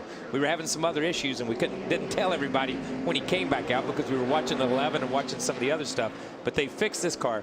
When you compare his times to what Denny's doing without a hood, these guys, I won't say it was time well spent, but at least it makes it more comfortable for these guys while they're out there racing. It's been a quiet success for Jeff Gordon in 2010. He's 3rd right now, Marty. But Adam, you can always count on him to be good at the road courses. Gordon's still struggling with a little bit of lack of forward bite, and also the car is getting a little bit better the longer they run. But Jeff really told me this morning that they have lost a little bit of the advantage they used to have at road courses. The old car, when they had it, they had an advantage. Now with the new car, they don't. Adam? Second caution of the day, Marty. As you can see, Dave Blaney slowed on the track. Just talking about the fact that all 43 cars that started this race were running. Dave Blaney started 43rd, and he's got issues. He's got issues, and you can see instantly as soon as he spun around and stopped, he dropped the window net to let NASCAR and everybody know that, hey, my day's over. So caution number 2 comes out at lap 57. Dave Blaney slowed on the track. Johnson still leads. 2 laps past halfway, and the leader's on pit road under caution. Matt? Truex stopped short in his box. The left side's going on. Slight air pressure change to help on exit. He's around the 29 of Harvick.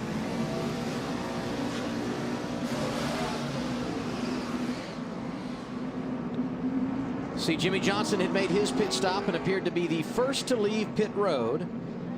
Johnson had a 13-second lead prior to the caution coming out, and we watched the race off the pit lane, much like the rest of the day. No contest for Jimmy Johnson. Jeff Gordon, the 3rd off of pit road. Back downstairs. AA Juan Montoya came in from the 4th position. He said the right rear was sliding around a little bit. Brian Petty put a round wedge in the right rear, 4 tires, and he's good to go, Marty. Oh, such a tough call for these crew chiefs, Phil. Steve Letarte finally made the call last second for Jeff Gordon to come down pit road. The car way too loose. They put 2 rounds in the left rear wedge, trying to make that car tighten for Jeff Gordon, and 4 fresh tires, Ralph. The only thing they did to Jimmy Johnson was adjust air pressures. They went back to the original settings that they ran on the first set because they thought they were losing a little bit of side bite. They wanted to improve that. He also took a protein drink, Adam. That's all he's done. And Chackenhouse just told him, go like crazy. Everybody's going to have to make at least 1 more stop so you can run it as hard as you want. I asked Kyle Petty about strategy before the race, a little playing out here. A report Tony Stewart stayed on the racetrack. Jimmy Johnson leads. Actually, it's Boris Said out front at Sonoma. 59 of 110 laps completed in Infineon Raceway. We are under our second caution of the day. Dave Blaney slowed on the track. Jimmy Johnson was the race leader, came to pit road, and was the quickest off pit lane. But the top 6 drivers, Said, Stewart, Ambrose, Ekstrom, Reagan, and Biffle, all stayed on the racetrack. The strategy starting to play out a bit in the middle part of this race, Larry. Well, it's going to take a very unique strategy, I think, to beat that 48 car, but no one can make it to the end of this race. They all have to make at least one stop. Now, what I like about those guys right there, honestly, especially Marcos Ambrose, I think what I would do is take these last 50 laps, and I would almost in half, run 25, make my final pit stop, 4 fresh tires, and enough fuel to go to the end. I like what those guys have done up there at the front, those top 6. Boris Said, the race leader, the last time he came to pit road at lap 28. For Tony Stewart, who is currently second, the last time he was in lap 36. And Larry talking about Marcus Ambrose, they pitted at lap 26 and again at lap 52. They have certainly come to the track with strategy in mind. But this is where it gets interesting. Just like Larry said, this is where, from a road course perspective, it's strategy that puts you in position to win the races. We saw the 48. He can outrun everybody, but if his strategy doesn't play out and put him in position to outrun everybody, it means absolutely nothing. And now you're in traffic, yes, which is a lot different than being up front and not having anybody to really deal with. Another driver we've not talked a lot about today. It's on the same cycle as Jimmy Johnson, the man right beside him at the restart, Martin Truex Jr. He restarts in the 8th position. Green flag in the air at lap 60. Great jump for the leader, Boris Said. Whoa, whoa, hang on, Boris. He started sliding way down there by the bridge. If you can't beat him to the corner, just dust him out when you get up there. Just run out through the dirt. He drove off in turn 1 and when he got way out of shape out there. And remember, he's got older tires on, so he's picked up trash. Jeff Gordon's been in the top 5 all day long. He's racing with Greg Biffle for position. It's going to get busy down here. Whoa, how can he fit in there? I don't think he can. Oh. Wow. Wow, what a great camera shot. Yeah, that is so cool. It's like I thought that camera was hung on the side of the car and we were getting ready to mash it a minute ago. It's one thing to ride on board with the driver. It's another to hang on to his bumper as he drives through the S's. The BSI boys done good putting these cameras on today because they've got some great shots. Jeff Gordon, one of those that pitted a moment ago. Marty, what's the story there? Yeah, guys, some contact on the racetrack just now. He just told Steve Letarte, be ready. I might have a right rear that just went down. Somebody got into him. Steve Letarte says right now as he's going by, we're going to try and get the best look on it that we can as he went by the pit area. Mr. Aggressive Marcus Ambrose, you saw during Marty's report, back in the race lead. He's gone from 3rd to 1st in a lap, getting around both Stewart and Boris Said. If he had a right rear, he would have known it coming out of turn 11. There past the start finish line because you're laying on that right side and that right rear, and you can see it looks like the Goodyear has been rubbed off of it, but it appears to be still kind of up right now because he hammers it up through there. Give a call to David Reagan, racing with Jimmy Johnson on track for the 4th position. He started outside the top 40 after wrecking here in qualifying on Friday, and he gets turned around here. Matthias Ekstrom gets him. As of now, we stay green. Kevin Harvick made a great move right there. He picked up about 4 positions and just drove through the middle of them. David Reagan, talk about putting the axe on his good luck. He was running 4th and going to drop outside the top 30. We look at it again, headed to turn 7. Yeah, Jeff Gordon got into the 83 car. 83 car got the 6 car. Actually, Gordon really dodged the bullet there. Probably has a little bit of damage on his right front, but I don't think it's going to be anything to really be a concern. And actually it's Gordon. Gordon starts this because he's up all 4 tires there, gets into the 83, and then come on, stand on it. Still to your left. Keep digging. You're in the middle of 3. Clear left, clear right. All clear. When in doubt, stand on it. Yeah. And when they got into turn 11, Martin Truex Jr. off the bumper of Jeff Gordon. What is Jeff doing right here? I mean, that's 2 times that Jeff got into the corner in a bad place. And you hate to call it, but I mean, here he is. He just drives down in the corner right here, and boom. Pick up. I mean, there was plenty of room to his right. What I'm saying is where the tires were, Jeff was outside where the mark was. And he had just barely dodged. He and the 56 both had just barely dodged the last wreck. Well, this is why you enjoy being Marcus Ambrose right now, because you have nothing to worry about when you're in front of the field. Well, when you can get out front and do this, and your competitors are knocking each other out trying to get back to you, yeah, you love this. Yeah. 48. Look at this guy, man. I'm telling you, that car is about as hooked up as I've seen in a Cup car here in a long time. So Johnson, who restarted 7th around Stewart, he's now 3rd. The corner he just passed Tony Stewart on is a corner you set up. You use as a setup corner. Caution. 3rd caution of the day. We got one in the. Yep, that's Brad Keselowski off track at turn 10. There's a couple of guys that needed this. Jeff needs it about halfway to get his stuff back together. Oh, lots of damage on the left front. Splitters all tore up. Well, Brad just got loose coming through there and just never could catch it. And that looks exactly like Hornish the other day in practice. Yeah. Same thing. Once he got through the corner, it got away from him, and he ended up in about the same place. Heavy damage for Brad Keselowski. Top 5 run yesterday at Road America in the nationwide race. Of course, he is the point leader in that series. 33rd is where he is right now. 4 tires. Fix that damage. Fix that damage. We're 5 away. 5 away.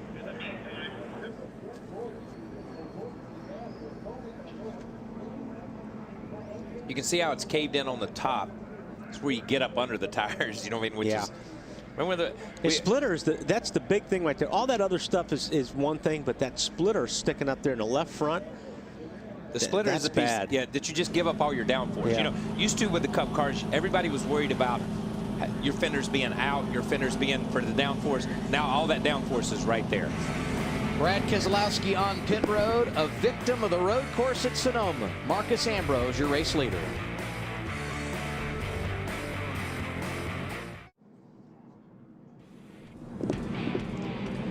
The Toyota SaveMart 350 well underway here in Sonoma, California at the Infineon Raceway. Marcus Ambrose is the race leader. We are under caution for the 3rd time today when Brad Keselowski left the track a couple of laps ago. You see Boris Said on track.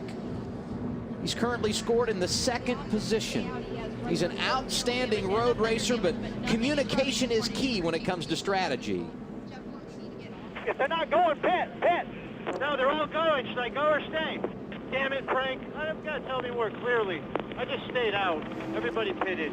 I said pit 3 times right there. You're fine, okay? You'll be fine, all right? Larry, why can't you just be more clear? Well, here's the thing I want to set up. You know, again, it's going to take a lot, I think, to beat that 48 or that 47 car. But when I look right now, and we're going to have about 44 or 45 laps to go, what I like about the guys that just pitted and guys that may get a second chance right now, like Boris said, we're right there on the outside of that window of being able to make it to the end without stopping. It may not be a race-winning move, but these guys may buy a top 5 or top 10 by pitting right now. Borisset did not elect to come down pit road, even though the caution is still out. Some of the drivers who did come under caution at lap 64, Greg Biffle, Martin Truex Jr., Dale Earnhardt Jr., David Reagan, Scott Speed, Paul Menard, a few of those that took advantage of this caution flag. Marcus Ambrose, your leader at Sonoma. The Toyota SaveMart 350 on TNT is brought to you by the Home Depot, proud sponsor of Joey Logano and the number 20 team. Race fans, visit HomeDepot.com for all your home improvement needs. More saving, more doing. That's the power of the Home Depot. If you come to Sonoma, bring your camera. Plenty of pictures here, and right now the viewfinder for Marcus Ambrose, very good, because he is the race leader, starting alongside Boris Said. The green flag going back in the air at lap 66. Wow. Ooh, a lot of wheel spin back there on that. Oh, we got trouble. They're stacking up back Four there. cars involved. Paul Menard, Denny Hamlin, Martin Truex Jr., Max Pappas among those. And that was Smith all. got a piece that of was it. all due to that wheel spin. Those guys, when they got on the gas, there was a bunch of guys that got loose. Their rear tires broke loose, and it stacked them up behind. Yeah, that inside line just didn't go with Boris when he spun, and we were just watching out the window here, not what was on TV, but watching that. Just watch everybody almost from the middle to the front. As soon as they go, you'll see guys. This is where it starts. Yeah, it starts at the beginning. Let's be real clear. It starts in the first 4 or 5 cars. But these are the guys that look at them back here. Man, some of those guys just barreled in there. Yeah, they were going, man. You know, Truex had been good all day long. He had been penalized because when he pitted, a tire got away. He had to start at the tail end of the longest line, and here you see the results. Wow. Check it up. So we go from our 4th caution to a red flag at Sonoma.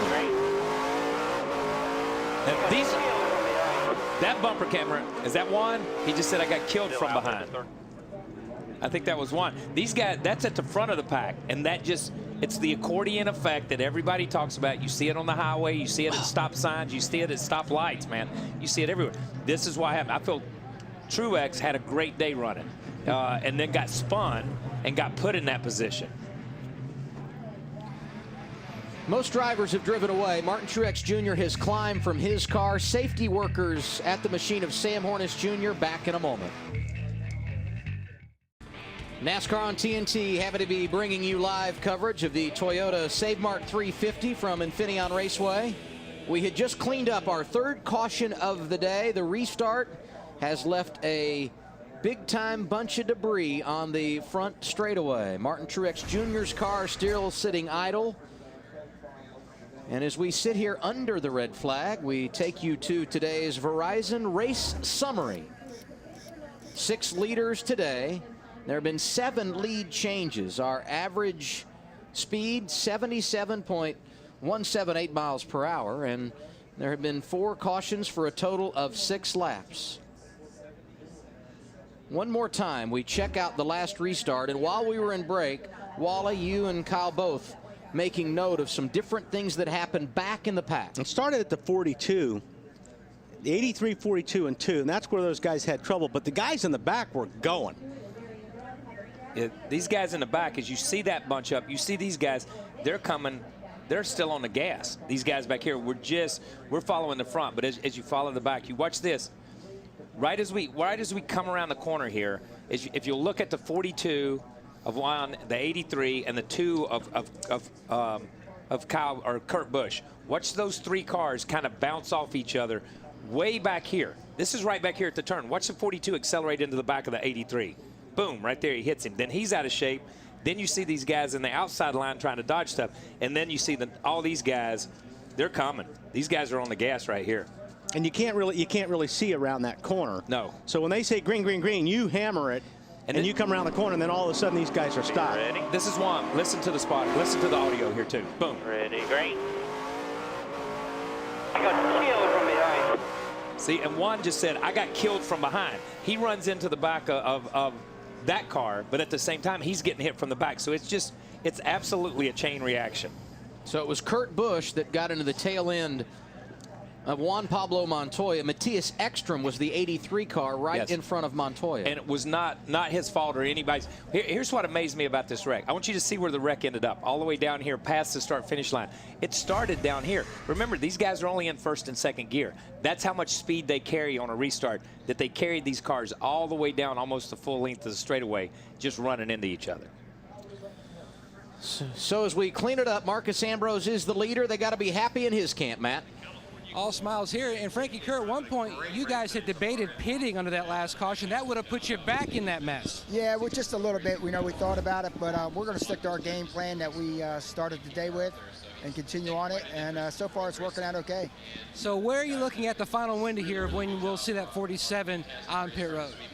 Probably in the late 70s.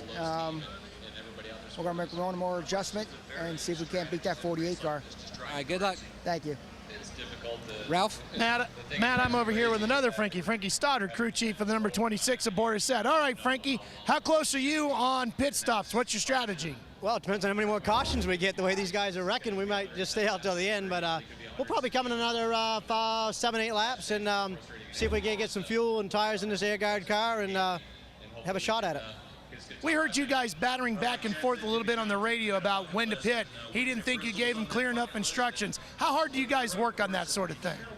Well, with Boris, you know, if I'm not in the car, actually turning the wheel into the pits, he struggles with anything that I ever say to him, okay? So the clearest thing I could do would be to ride as a co-pilot in there, you know? At Baja, see when he runs Baja, he's got somebody over there that'll tell him what to do or actually grab the wheel out of his hand. But, you know, it's tough. I mean, basically what I said was if the top 5 stayed out, I wanted to come. I felt like everybody behind us would come.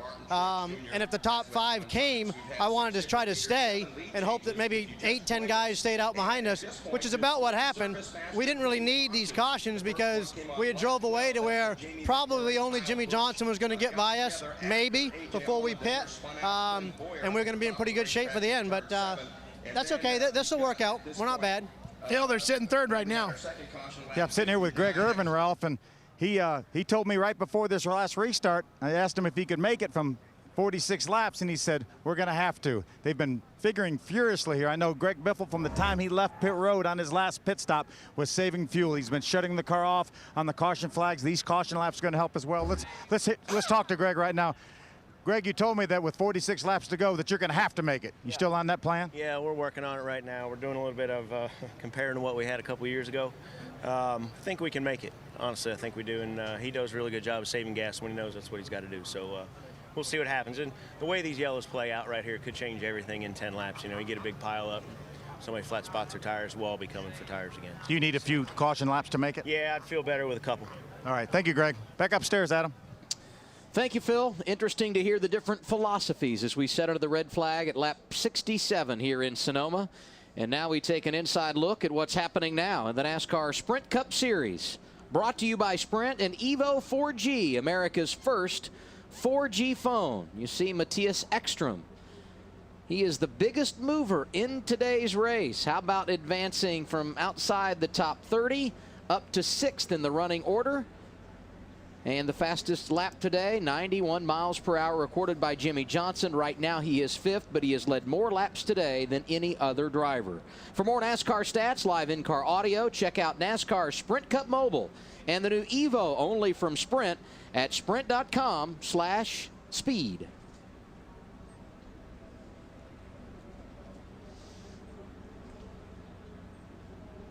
So we saw Jimmy Johnson on track. He's been the car to beat today, Ralph. Boy, has he, Adam. And here now with Chad Knaus, his crew chief. Chad, you guys have had an unbelievably smooth day so far. Are you right on pace? Is there anything going wrong with your strategy at this point? Not yet. I hope you didn't jinx me. But, you know, I'm really proud of the whole Lowe's team. Jimmy's done a great job. He's taken quite an interest into road racing. Obviously, he's putting in a lot of personal extra effort to try to get better at the road racing, going to Watkins Glen while we were in Pocono, running the DP car there. And he's just done a fantastic job all weekend long. And all the guys at HMS did a great job. We brought a different kind of race car than what we've typically run, and it's performed flawlessly all weekend. So we're really stoked. Adam, as smooth as they're going, I don't think anything can jinx these guys today. They're pretty strong. They have been good, Wally. It's a good point. I mean, you know, Jimmy he's been doing a lot of road racing because he wants this to matter. We heard the 11 bunch go, we tested for 2 hours on a road course. Well, you know what? You see the difference, and you can't throw any of these races away anymore. No, and you know, we were up at I think at Pocono or whatever when he went over to Watkins Glen, and everybody was like, "Oh, 4-time champion Jimmy Johnson, he's getting away from here. He's going over. What's up with that? He could get hurt. Something could happen." I think you're seeing that he was in that rhythm. He's focused on it, and I think Chad and those guys appreciate the effort that he's putting in. And they work double hard on the car. See if we can learn more about what happened on that last restart. Martin Truex Jr. involved is with Marty Snyder. Out of the care center, Adam. Happy to report everything is okay. And I'm not sure what's got you more upset, the restart or the incident with the 24 that really put you back there in the first place, Martin. Yeah, there was no reason for us to be, you know, in that position right there on that restart. Just, you know, guys driving without respect on restarts. And, you know, I was 5 or 6 cars clear of the 24 going into 11, and for some reason he just turned me around. So it's all right. What comes around goes around. These guys don't want to have any respect for me. I ain't going to have none for them. And I get him at Loudon. You have not had any problems with Jeff before? Not since my rookie year. But, you know, it just comes down to, you know, every week we have these double file restarts, and everybody's head just gets all ridiculous, and you know, everybody loses their head and drives like idiots. I mean, it just doesn't make any sense. Everything's fine until we have restarts, and then it's like guys run a 10th, they're going to win the race, you know. So it's just stupid. It's uncalled for. You know, the unfortunate part is you know, all the guys on my team work so hard, and you know, we had an awesome car sitting there running in the top 5 all day long, and just hate it for napping everybody involved. We were looking at having a really good day here and having a lot of fun, and it's just got ruined by one stupid move. Jeff did apologize. Did that message get to you? No, but does it matter? You know, we're sitting here on the trailer, and he's out there going to run for the win, so it's all right. We'll get him. All right, Martin Truex Jr. clearly upset, not so much about the restart, guys, but more about what happened with Jeff Gordon to lead up to that point. It's all about getting even, Marty. You know that. but okay, and for all you Jeff Gordon fans out there, I want you to go back a few races this year to Talladega. When the 48 cut the 24 off, he had to run down on the flat. He got back up in line, and then around the corner got taken out in somebody else's wreck because he lost his momentum. Something happened to him. That's exactly the same thing that happened to the 56 car. Jeff spins him. He gets in a bad place on the racetrack, and he's in an accident. It all starts with a prior incident. Jeff got taken out of Talladega for that reason. This happened here. And I'm going to say something. You know, I don't believe I'd mess with Truex.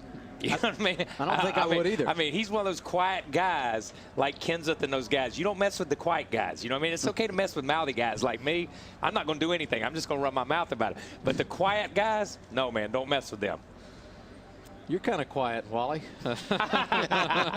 TNT tonight. It's finally here. A new season and a new reason to get more leverage. Don't miss the Leverage 2-hour season premiere event. It's tonight, 9/8 Central, only on TNT. We heard from Martin Truex Jr., and just to make sure everyone knows, he is obviously okay. And the other driver that made the trip to the care center, good as well, Marty Snyder with Sam Hornish Jr. Yeah, a couple guys have been able to drive back here. Sam probably took the hardest shot. Did you have much time to react at all to that, Sam? Well, I think I saw some of the tire smoke before anything was mentioned from the spotters, but you know, that's a tough place right there because there's not usually any problems there, so nobody's really looking for it. But you know, we didn't have a very good car today. We were just trying to make it to the end and, you know, get a good point stay out of it, and unfortunately we weren't able to do that. So frustrating, but you know, I like racing at Loudon, so we'll look forward to that. All right, I'm glad you're okay. Thank you. All right, Sam Hornish Jr., we'll see him next week in New Hampshire, but okay, and out of the care center, Adam. And those are the only 2 drivers that were taken to the care center. Those other drivers involved all, to my knowledge, were able to drive away from the accident scene. See Ryan Newman. It's been a yo-yo day for him, Matt. Absolutely, Adam. He was involved in that accordion effect. You can see the donut on the door, but their concern is the front of that race car because he said he hit a car in front, not sure how significant, if at all, the damage. But the team are going to take a look at it. Had a solid run going so far. The other concern, just trying to find more side bite for this 39 machine from here to the finish. Front looks pretty good. I mean, from our vantage here, Matt, looks like the splitter's clean anyway.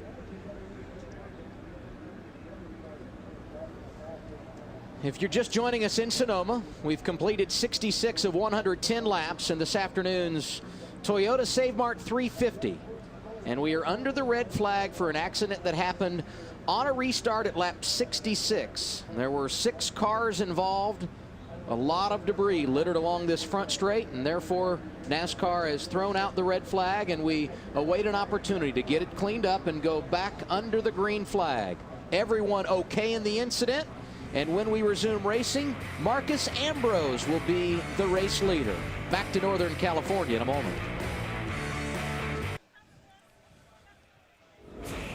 Welcome back to NASCAR on TNT, coming at you from Infineon Raceway. 45 laps left to go, but right now we are under red flag conditions because of an incident involving Martin Truex Jr. as well as Sam Hornish Jr. And Larry, this is not what these guys want to see right now. No, it wasn't, Lindsay, but I love what's setting up here. We've got about 44 laps to go, and I think we have a lot of different agendas and a lot of different strategies. But honestly, to beat that 48 car, Jimmy Johnson, Chad Canals, I think you're going to have to be on a different strategy than that group has been today. We also have a lot of unhappy egos out there right now. Let's take a look back at our highlights. Okay, here we go. Race recap for you. And things got interesting early on. A.J. Allmendinger there. Ooh, touching up Clint Boyer a little bit. Clint Boyer can't be happy about that one. Yeah, this brought out the first caution, and the man that comes in here second to point, Kyle Busch, at 18, had to go to the garage area for repairs. And really, he had struggled all weekend long. Here we go, Jamie McMurray. You're on board now. Ooh, he's spinning out there. Yeah, Jamie has had a rough day, but we did stay green right here. We did. Denny Hamlin. This was crazy, Larry McReynolds.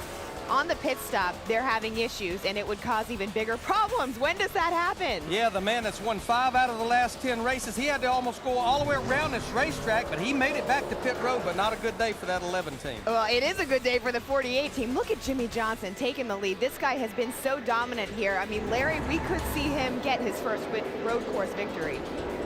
Here you're going to see David Reagan in the 6 car running up in the top 5, and that's a backup car, crash qualifying, and he gets spun out. Yeah, take a look here. Oh, this is what irked him big time. Martin Truex Jr. on the restart had problems with Jeff Gordon, and he had some fighting words. And this was a restart just about a lap ago. It all started at the front, but then it stacked up. You saw Martin Truex Jr., Sam Hornish Jr., Max Pappas, about 5 cars involved in that wreck on a restart. You know, we do have some more guys we've caught up to, but I want to ask you, I mean, this whole factor about respect, these guys keep talking about that week in, week out, especially lack of respect on restarts. Yeah, I'm not sure that with a double file restart at a road course with about 44 laps to go, I think respect goes out the window. I'm not sure it exists anymore. There we go. All right, getting ready to crank the engines, but right now we're going to go to Matt Yoakum with Gil Martin.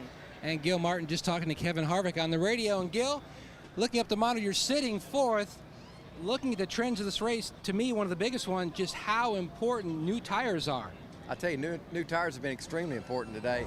Earlier in the race, where Burton was back in the back right there, 10 laps fresher tires came through the field just so easy. So a lot of guys are going to try to pit early right here just for the fuel mileage standpoint. But having 10 or 15 laps fresher tires at the end of this race is going to be huge. Looking at from here to the finish, what do you think is going to be the biggest thing that you're going to have to battle against strategy-wise here, as well as your driver?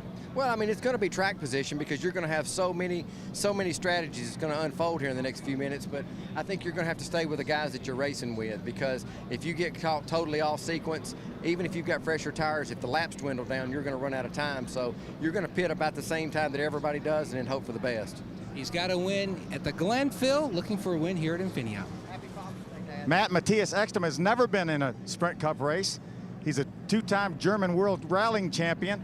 I talked to Jimmy Elledge's crew chief, and he said they're doing a great job. He's doing a terrific job.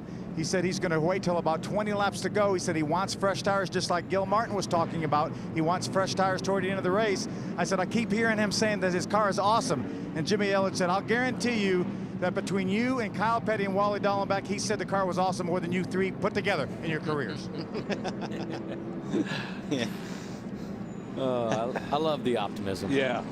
Matthias Ekstrom in that 83 car, and it's been somewhat of a revolving door as far as drivers are concerned. You know, it was a year ago Brian Vickers put this car in the chase. A very successful run through the summer months, got them a part of NASCAR's version of the playoffs. Of course, Dover weekend, Brian experiencing blood clots. He left the race car and has since announced he will not drive again in 2010. They brought Casey Mears in to drive over the course of the next 3 races.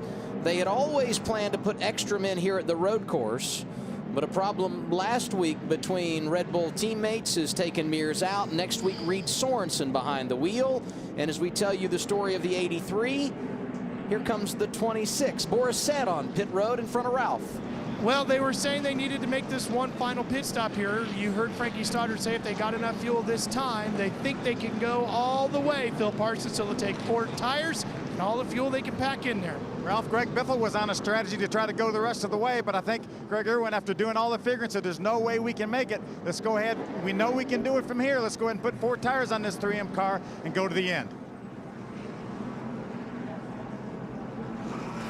These pit stops taking place at lap 67.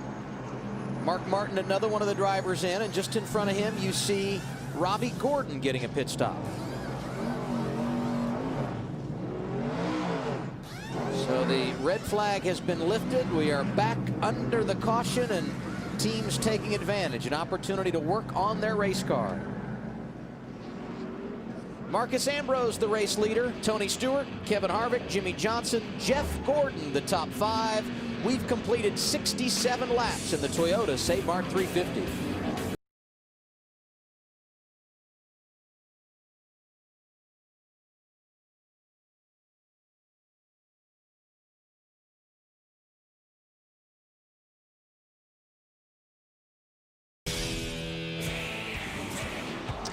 Getting set to go back under the green flag in Sonoma. Marcus Ambrose, the race leader.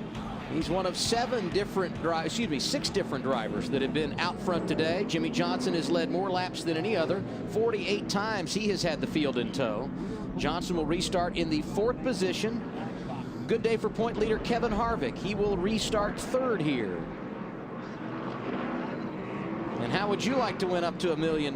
You can do so. 3 weeks remain. Actually, someone could win today, although the opportunity to get your picks in has come and gone. Log on to NASCAR.com TNT Million.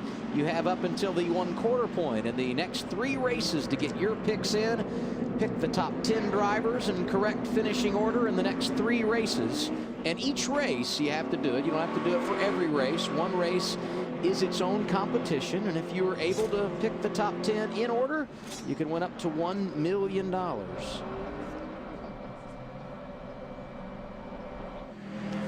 Robbie Gordon came down pit road at lap 68, topped off the fuel tank, as did Mark Martin. Casey Kane, who won this race a year ago, made his last pit stop at lap 71.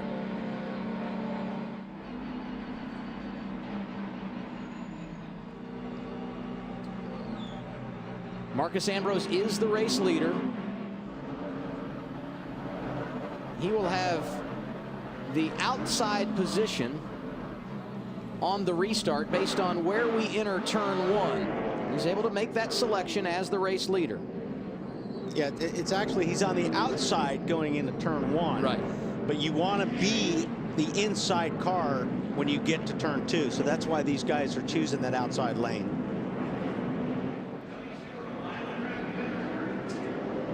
Green flag goes back in the air as we put lap 69 on the board, and a great jump for Ambrose.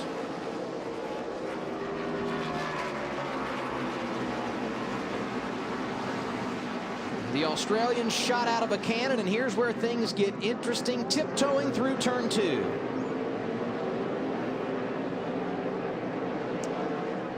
This is going to get fun in a few laps, Wally, watching the 48 and the 47. Yeah, the 48 has just been so strong. Now, we'll see if those guys' adjustments on the 47 made the car any better. But the 48 has definitely been the car to beat here today so far. The 47 being Ambrose, the race leader. The 48, Jimmy Johnson, who is in 2nd, but has been the most impressive of them all today. Saw Clint Boyer flashing through your screen, catching the dirt.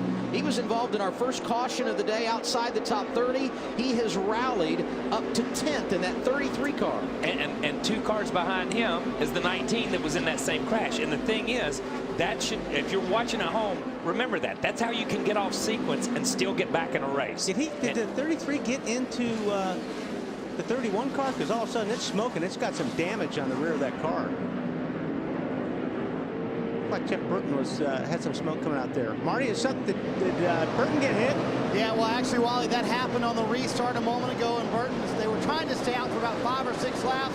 He just radioed a Todd Barrier. It's not going to make it 1 more lap. The water way up there. It's pegged, as a matter of fact. So Burton is going to pick the next lap. They're going to try and get some cool water in it, and at this point, just limp to the finish. Tough break for Jeff Burton, another driver who started deep in the field today and had rallied to the front. You're all clear? All clear. And that's teammates running each other out in the dirt right there. But the damage has already been done. He's already been hitting the left rear, and the left rear has been driven up into the tire. Burton entered the day 8th in the championship standings. And right now, the numbers look very good for the RCR camp. 3rd, 9th, and 10th, but we know Burton's got a pit. Another aggressive move there. 37 car who had him all locked up, it looked like. Travis Kvapil, former yeah. Truck Series champion, driving that 37 car this week. Put his teammate David Gilliland in the 38. They swapped those 2 rides. Gilliland with a 38 car that was outside the top 35 in owner points. Much better qualifying here, as you saw Jeff Burton coming to pit road. Joey Logano able to get around Carl Edwards. And also David Gilliland. He's up to 16th in the running order as Joey Logano. You know, you got to give Joey a little bit of a nod here. Here's a guy who runs a Cup Series and never gets a chance to run any road races except here in Watkins Glen. He's not one of those guys that you hear that's out running the Nationwide Series and doing some of this stuff. So when you look at his whole career, he's got, what, 6 or 7, maybe 10 or 12 races in a heavy car on a road course, and he's holding his own with the likes of Carl Edwards and A.J. Allmendinger and guys like that. He's been managing his sophomore season very well. 72 laps complete. We anticipate green flag pit stops when we return to Sonoma.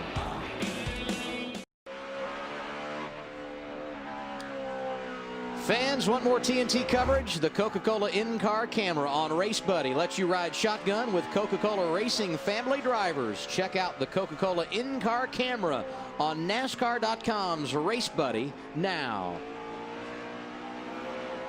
And here you ride on board with Kevin Harvick, the point leader. And he is third on the racetrack. And as we were in break, we were a little surprised discussing the 2 men in front of Harvick. Marcus Ambrose, who has the lead, and Jimmy Johnson, who is currently second. Johnson's been strong all day, but right here, Ambrose holding him back. Yeah, but you can see that Jimmy's slowly catching Ambrose. And I think the more they run on these tires, the 48 just doesn't fall off. Everybody else falls off, and that's what makes the Jimmy Johnson's car look so good. I think he's just biding his time right now. Yeah. Haven't talked a lot about Tony Stewart in the last 20 laps or so, but he's been good today. Currently 5th is where Smoke is in the running order. But the last time he made a pit stop, lap 36, that's almost 40 laps ago. A 2-stop strategy for them, so he will be coming soon as you see Kurt Busch drive to the inside of Stewart for a spot in the top 5. And Kurt Busch is also, he's been marching forward here lately too. He's been slowly but surely getting to the front. So whatever adjustments they made to that car, seems like it's working. It's like last week at Michigan, we had 2 or 3 cars that were the class of the field.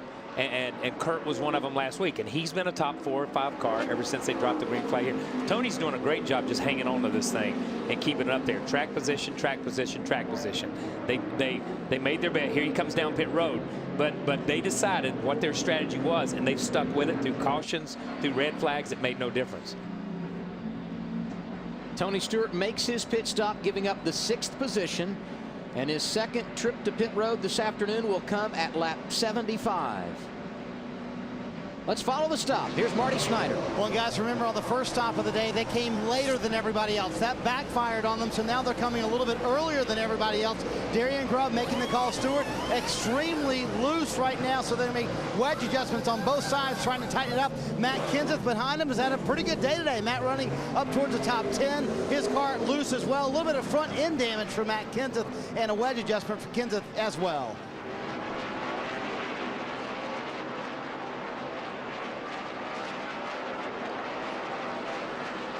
Cars look so slow leaving pit road at 35 miles per hour. You know, I've been impressed with this Ekstrom guy. He's done a really nice job. You know, it's one thing to come into this series, and no matter what your credentials are, you can lay down a fast lap and continue to run fast laps, but it's different racing with these Cup guys because these Cup guys are so ruthless. But this guy's run a very smart race so far, and I'm really impressed. Run a smart race and probably has one of the cleanest cars out there right now because he's just not got in anybody's way. When accidents happen, he got hit in the rear, something happened on a restart. Not his fault. There was stuff in front of him. So and you know how hard these guys don't respect people when they come in, especially new guys. You're new right. guys. Yeah. Tommy Kendall, when he drove our car out here one year when I was hurt, and I told him, I said, when you get to the top of the hill, don't swing out in that road racing stuff, or they'll wear out that right side door. He come back around, you couldn't even read the 42 car. Phil. Guys, Juan Montoya's in the pit. They're going to put a rubber in the left rear. He says it's loose in the right-handers, tight in the left-handers. This should be the last pit stop for Juan Montoya here, a former winner in 2007. Ooh, they got a little problem there in the left front. Oh, yeah. The fender's in the way. You see them trying to pull the fender. Once they got the tire off, they couldn't get it back on. The fender caved in. That soft nose that's made out of the carbon or whatever the thing is made out of, as it folded in, it wouldn't go on there. Whatever it's made Whatever out it's of. made of. I don't know, man. I don't know anything. I'm not mechanical. Jamie McMurray and Bobby Labonte, the other two drivers you see exiting pit road. I made the comment about Matt Kenseth and a moment ago when he was leaving the pit lane with Tony Stewart. I said, look how slow it appears they're going. Well, he wasn't slow enough. He was caught speeding. Kenseth was entering the pit lane, and now a nice battle for the lead. Jimmy Johnson working over Ambrose in turn 11. Yeah, now Jimmy's there where he can worry. You know, for a little bit, Jimmy was a speck in the mirror. What about your race car? Okay, wait till I can get straight. Not very fast. Hey guys, the reason Frankie Kerr is asking Marcos Ambrose about his race car, I think he's going to be hitting pit road here the next lap or two. But here's the thing I'm going to say. Regardless of what Chad Knaus has on his mind, he cannot be far behind that 47 car coming to pit road, because one lap difference could be about 2.5 seconds on the racetrack with fresh tires. Larry, I agree. In fact, if I saw the 47 ducking, wouldn't you go with them? I mean, that's the guy you're racing right now. That's the guy you're worried about. That may be one reason the 48 is staying right where he's at. What are they thinking in the 48 camp, Ralph? Exactly what Larry just said. Chad Knaus said when the 47 comes, we'll come with him. Right now, stay right there. Make him really nervous. Hound that back bumper. Let him know we're here to race today. Yeah, and that's an excellent point, because it is the only guy who's got to race. And you're going to put the pressure on the crews. Yeah. And the 48 bunch is pretty darn good.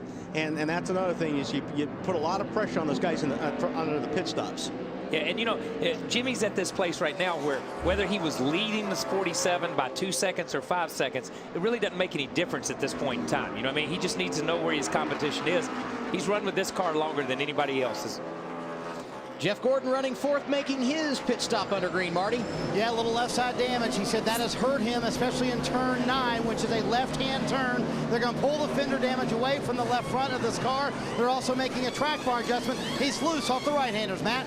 We've now hit that window, the cushion, where teams feel like they can go the distance from here if we get a green-white checkered finish. 4 tires and fuel scheduled for the 9 of Casey Kane. No adjustment needed on this car. Meanwhile, the 39 of Ryan Newman is in. Tony Gibson said, I'll bring you in as soon as we hit the window. And Newman said, look, tires are so important. Try to give me at least another lap or two. That might help us near the end of this race. Tires are on, and he's away. He needed help with forward bite as well. It's almost like these guys force the leader's hands. They almost need to come in now. Because every lap that you run on those older tires, these guys are going to be here, and we go. Wow, 48 came in before the 47. Wow. Last time Jimmy Johnson had made a pit stop, lap 58. This one will come at lap 79.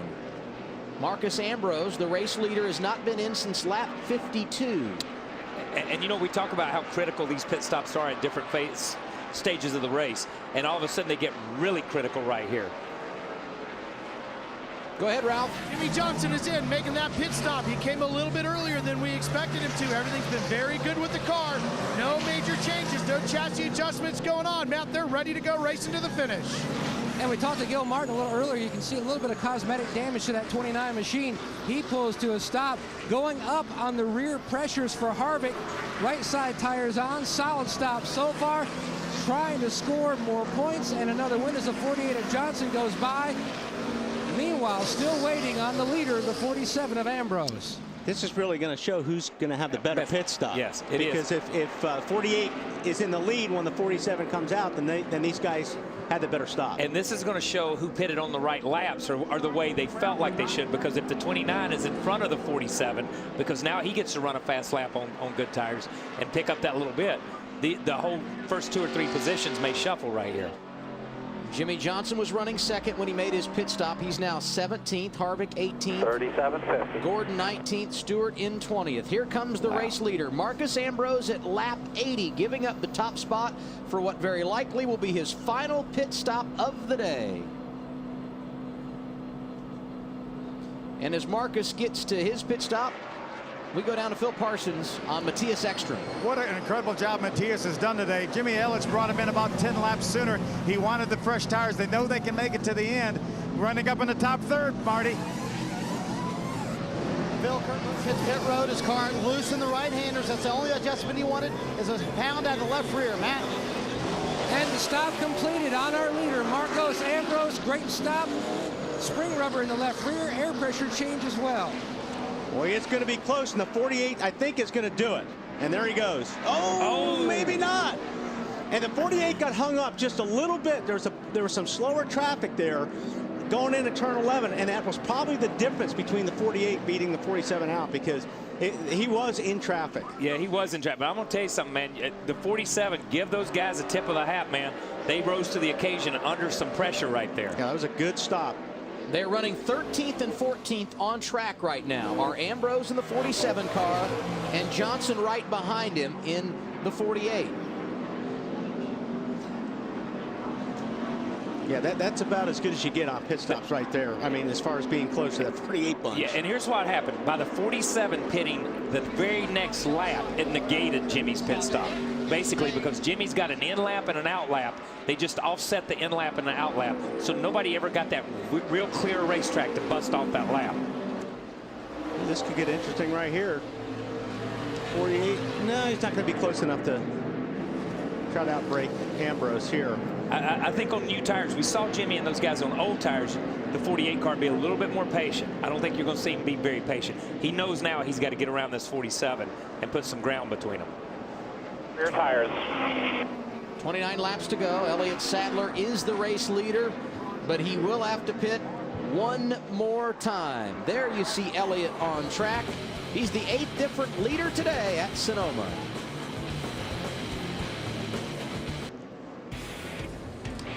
NASCAR on TNT, proud to be bringing you live coverage of today's Toyota SaveMart 350. We are at the Infineon Raceway in Sonoma, California. Elliott Sadler leading when we went to break. He made a green flag pit stop at lap 82. And as we put lap 83 on the board, Boris said the new race leader, which brings up an interesting point. Boris, one of 4 drivers in the race today that we would label a road course ringer. Those who don't run the full series but are very good when we come to these types of tracks. The last time a road course ringer won a Sprint Cup Series race, 1973. It's been 37 years, and certainly if anyone has worked hard at it over the years, it has been Boris Said. Yeah, I mean, Boris right now, his car looks really good compared to sometimes when Boris is out there. I mean, he got ran over here last year. But I think Boris right now is running a really smart race. He's running a clean race, and he's trying to put himself in a position to be able to, for once, race these guys at the end. Oh. Joey Logano sliding off track. No caution. Yeah, I'm not. And now we have the caution. Wow. And it's out for our 5th time today. That was a bad place where he ended up stopping. Yep. It's hard to see it on a road course, but that was a bad place setting crossways. Driver's door to oncoming traffic. They just about had to throw the caution. That's why he dumped that clutch and got off of there as quick as he did. You see, this is coming through the S's here, and this is where you start through the top part of the S's. Oh, he just gets hooked right here a little bit. Oh, a little bit. He got run over. He didn't get hooked. It doesn't really get any more intentional than that. That's pretty blatant right there, because he got tapped a little bit, and Joy, they were already too wide. That's not a great place to be too wide. This starts back at the real tight corner up there, and you see Juan stuff it down in there. This is not a place where you pass right here, unless you're Juan Montoya. Okay, let me say that. But he's free right. Yeah, he let him go. He let him go and then ran back into him. That's not. Come on, clear. I guess it's okay. Have at it, boys. I don't know about that. This is have at it. Oh, listen. I mean, he hit the curb and got in the 42, which kicked off the 42. That's right. And, you know, when Montoya gets mad, that's it. Yeah, he stays mad. That's it. That's it. But see, you see right here where he's at. You saw those cars go through there. He's driver's door in the dust. And they're flying. And they're flying when they come in. This is a high-speed area. And right here, he's driver's door. And you can't see anything. So they have to throw the caution as quick as they can. All right, stay on the track. Because it's a bad thing, man. See, he's just sitting right there. I'll tell you what, McMurray has been, he's had a great seat for a lot of this stuff today. Yes, he has, man. That was outside the top 25 is where those guys were running when that happened. And it officially puts the exclamation point on what has been a terrible day for Joe Gibbs Racing. So much success that we documented in our Countdown to Green coverage earlier this afternoon.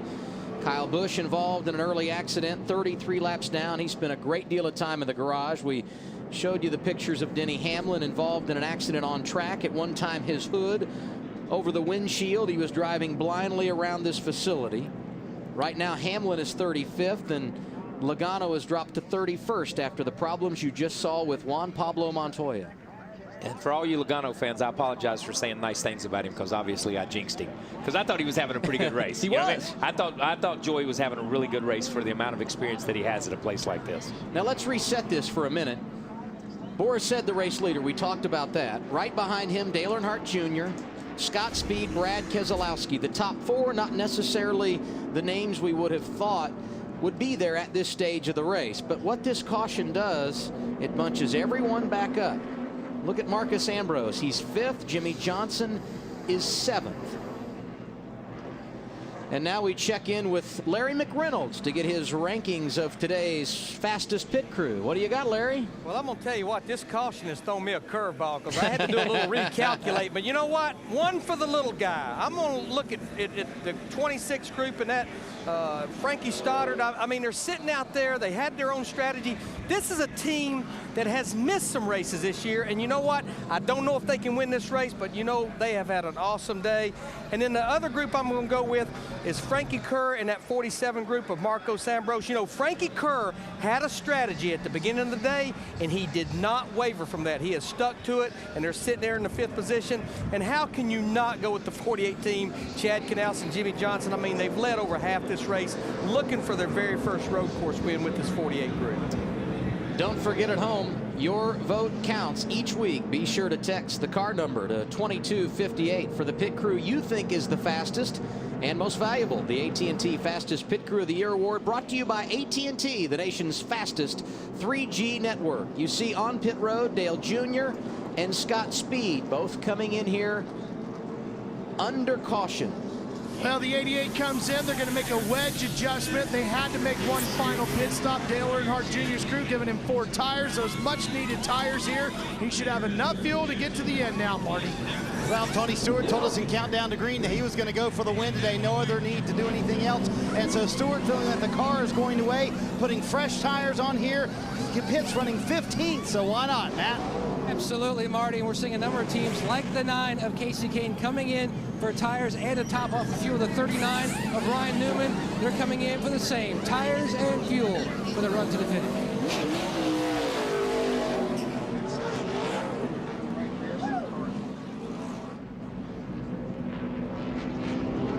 Fifth caution of the day. Nothing to lose for a number of drivers who elect to make a pit stop. All of these guys track position challenged in the latter stages of the race. Not a lot to lose by coming in here, and perhaps the tires they put on will be the difference as they make the run to the finish. One driver who may wish he had not come down pit road, A.J. Allmendinger, too fast on the pit lane.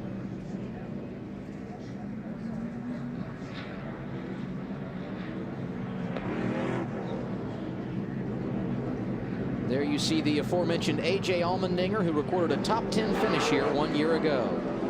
Guess who's back? TNT Race Buddy. Log on to NASCAR.com now and watch up to 4 live camera angles at once with a TNT Race Buddy Mosaic View. TNT Race Buddy only on NASCAR.com. 24 laps to go in this 110-lap race here today at Infineon Raceway. Boris said, Brad Keselowski, the top 2, last pitted at lap 67. Also in the top 5, Robbie Gordon playing strategy. He pitted at lap 68. The drivers we will watch when the green flag goes back in the air: Marcus Ambrose, who restarts 3rd, Jimmy Johnson, who goes 5th at the green flag. They have been the dominant cars here today. And you see an idea from a strategy standpoint what these guys are thinking. Fresher tires and more fuel for both Ambrose and Johnson. Jimmy Johnson has led twice today for 48 laps. Marcus Ambrose led for a stretch earlier in the race for 19 circuits around this road course that's just under 2 miles.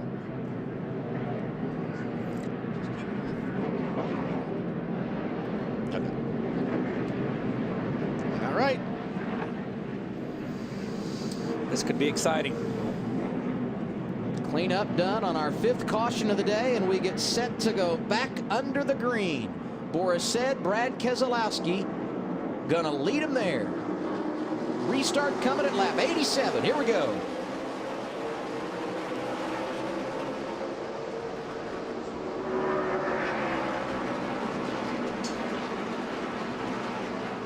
He did it again. Oh, he did the same thing, man. The same exact thing. Boris said off course. Marcus Ambrose has the door open. I don't know if he doesn't clean his tires or if his tire. Oh, how about the 12 car? That's pretty well. Oh, there's a 48. Here's a 48. Gonna be good. And he's got position. Battle for the race lead into the quarter. Ambrose in the 47 car. Johnson in the 48. Who has the advantage? How about Jimmy Johnson? Doesn't want to tear up that front end and just backs off a little bit and just gives him some position. That tells me Jimmy knows he's got something somewhere. Or feels like he does anyhow. Oh, Robbie Gordon barrels into 12, and the 12 turned right back into him. Right side. This is more like bull riding than it is racing right now, man. How about Biffle? Biffle's sitting in the 4th spot right there. Wow. Keselowski brought out the caution with a big crash at turn 10 back at lap 65. His car is beaten up, but he's hanging in there. Yeah, you got to give it to Brad. He's right. I mean, he's just hanging on. He's driving that thing right now. Comes Boris back to the inside. Boris trying to grab 5th. Boy, that 33 got in that corner. Oh, wait, we're trouble here. The 83 went way low going in 11. It was 3 wide. Kevin Harvick starting to gather some momentum late in the race, as is Jeff Gordon. He's racing Kurt Busch for the 8th position.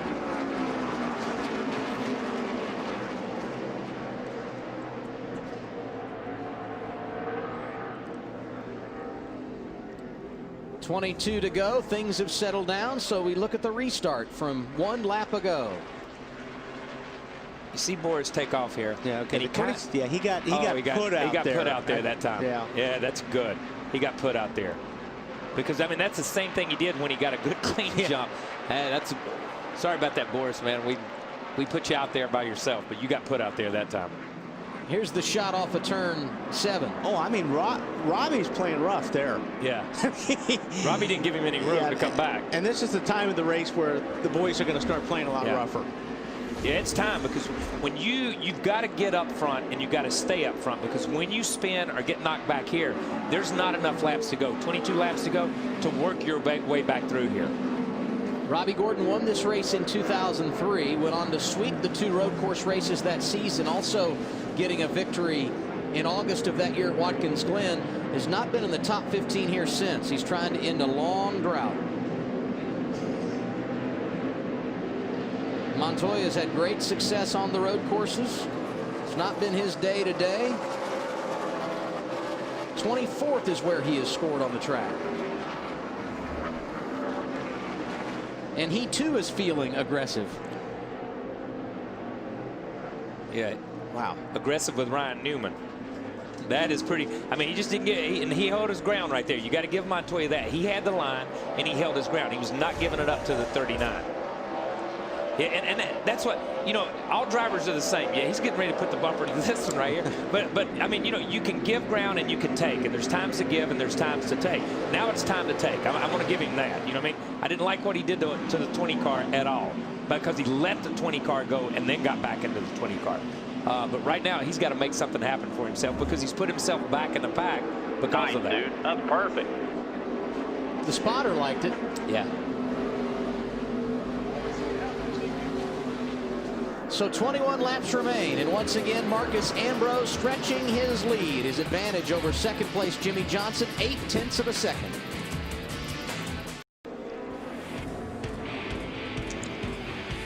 Welcome back to Sonoma, 6th caution of the day, and it's for the man you see on your screen. We bragged on him, Matthias Ekstrom, but he got turned around just as we were coming back from break. Welcome to NASCAR.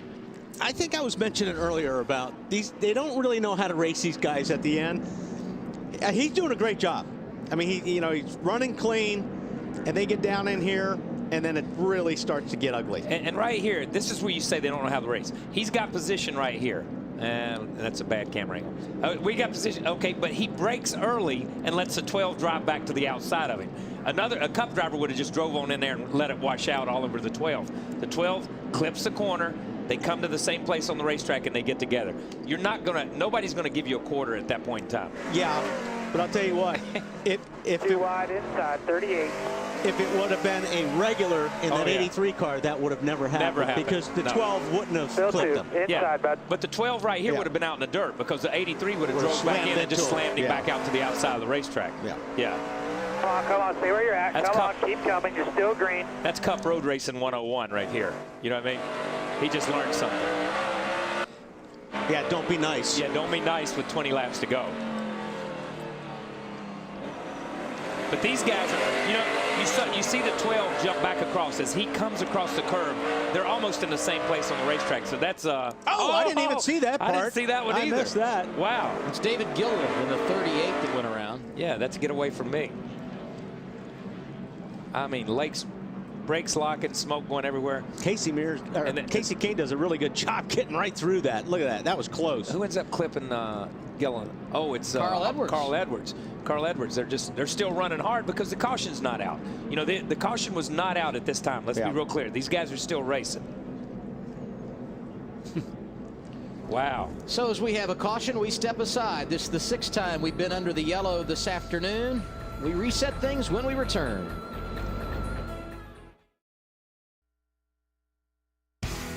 The Toyota SaveMart 350 on TNT is brought to you by the new Gillette Fusion Pro Glide. Turn shaving into gliding and skeptics into believers. By Burger King, who reminds you to have it your way. By Verizon, the network with the most 3G coverage.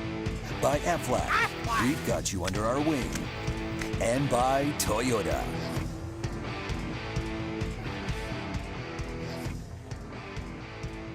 It's worthwhile turning my front fans off to get my front tires to come up.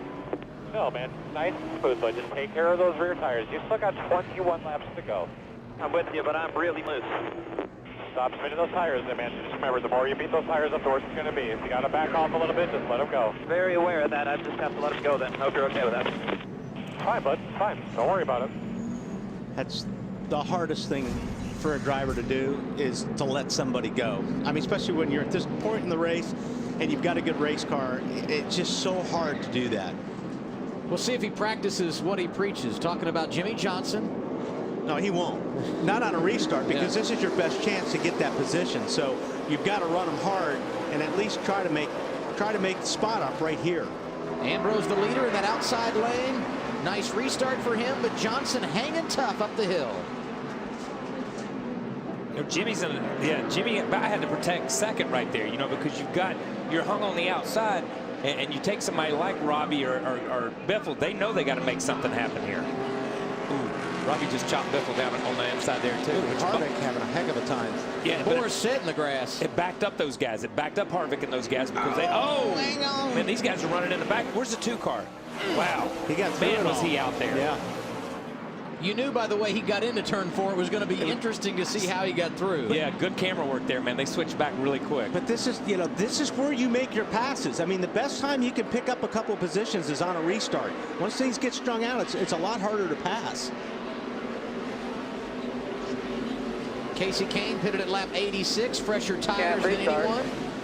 The pole sitter in 8th, and a couple of spots in him. What about Clint Boyer? A part of that first caution of the day. He was outside the top 30. They stayed with it, and driver 33 in the 6th position with 16 laps to go. More on Clint. Let's go to Marty. Yeah, great call, Adam. This has been an outstanding day for this 33 team.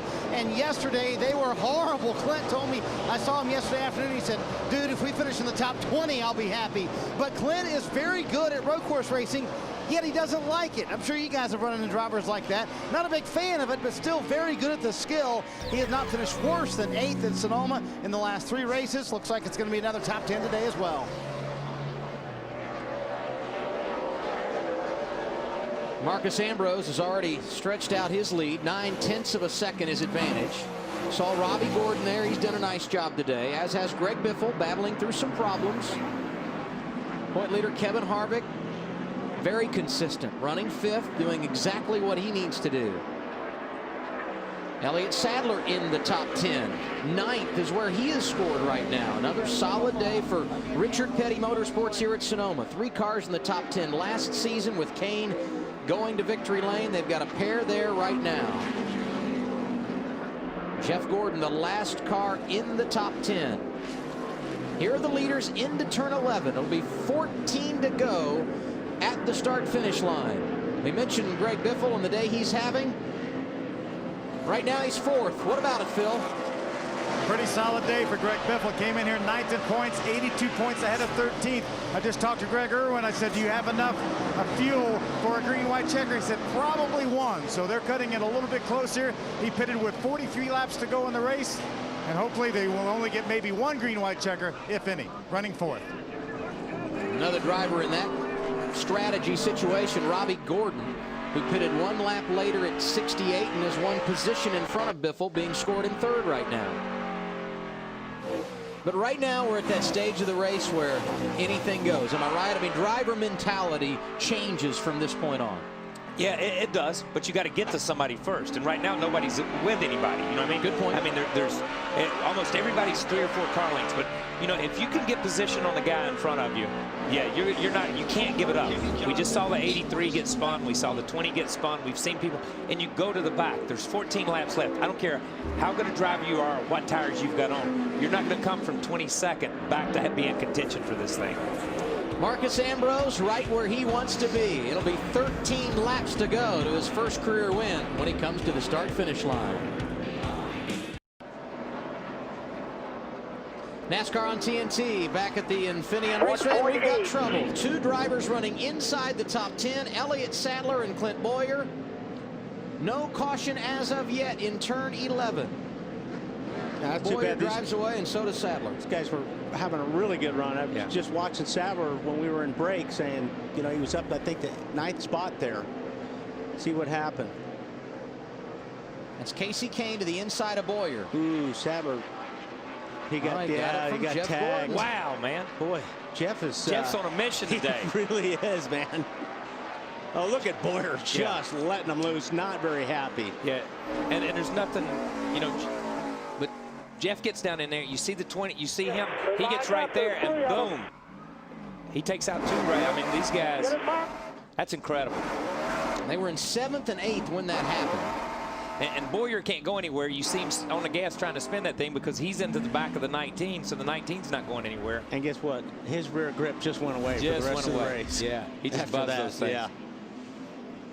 Too bad for both those drivers. Okay, just like you said a minute ago, this is where you can't, like you guys were talking, you got to take everything. You can't. And Jeff just took something right there. You know what I mean? So he runs down in there and gets a couple of positions. That doesn't make it right, but he just took that. Marcus Ambrose 10 laps away from becoming the 13th driver to score his first career win on a road course. And now we have our Captain Clutch, presented by Captain Morgan. This the pit stop for Marcus Ambrose at lap 80. 1 lap earlier, Jimmy Johnson had been in. They were running 1-2, and Ambrose able to win the battle as he makes his way off of pit road. That our Captain Clutch moment. Fans, please remember, drink responsibly. Captain's orders. And while I'm sure Marcus is quite pleased, I'd like to know what they did under that pit stop. You know, on the 47 car, because they obviously made that car better. Whatever they did. Whether it was air pressure, I didn't see him put any wedge in it or anything. Matt Yoakum could let us know what they did on that pit stop. And an air pressure change on that last stop. Now, when you look at Marcos Ambrose, he's got a home here in America and a home in Australia, and there's a huge party going on in this place. Family and friends all go to his house to watch the NASCAR races. His only complaint, they drink all of his Australian beer, and they usually use up the LP gas in his grill. On their feet, hoping this could be the day, Ralph, that he scores his first NASCAR Sprint Cup win. He's got a 2-second lead.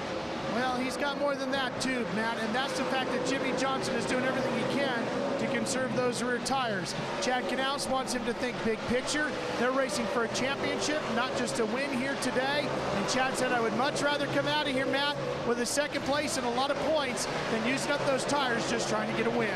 This is one of those places, Ralph, that Robbie Gordon circles every year. Infineon and Watkins Glen, 2 places where he definitely has a shot to win. Currently runs 30, last pitted on lap 68. Phil, he's trying to stretch that fuel, trying to see if he can knock out a great run here on fuel strategy. Matt, Greg Biffle's in the exact same mode right now. He pitted on lap number 67 for 4 tires. Hasn't said a whole lot. Greg Irwin turned him loose after the last restart and said, go ahead and get what all you can get now. He's in a spirited battle right now with the 29 car, Matt, of Kevin Harvick. Just a quiet, solid top 5 day for Kevin Harvick. He says we've just been down on rear grip all day, loose. They've tried to correct that. We've got to spin on the racetrack. Oh, Brad Keselowski and J.J. Yaley both going around. Some debris on the track, but out of the groove. No caution as of yet with 9 to go. Oh, now he's got fluid. He's putting down fluid. This is putting out fluid, so this is going to be a caution. He's in the middle of the racetrack, driver door to oncoming traffic, and fluid all over the racetrack. Keselowski, another of those drivers that had enjoyed a nice battle back day. And now we have our 7th yellow of the afternoon. Look way back in the distance. Keselowski coming off the corner. He got into it with the 38 car. Yeah, that's Gilliland. Yeah, he's backwards before he gets there. That's the spoiler over there on the right. And Yaley, J.J. Yaley, I'm not sure if he got turned or.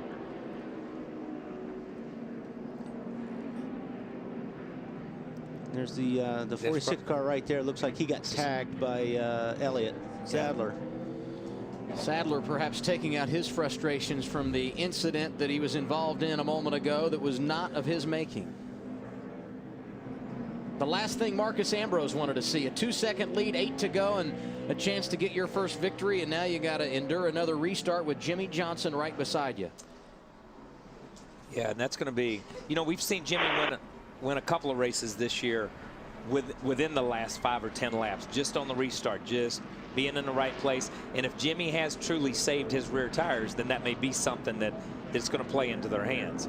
But you know, Marcus was really walking on him a little bit right there. Yeah, but I think Jimmy's going to have to force the issue on this restart. Yeah. He can't let Ambrose get away if he's going to have a shot at it. Yeah, Jimmy can't do like he did a minute ago. And look, I know if he's racing big picture, okay, that's a whole nother deal.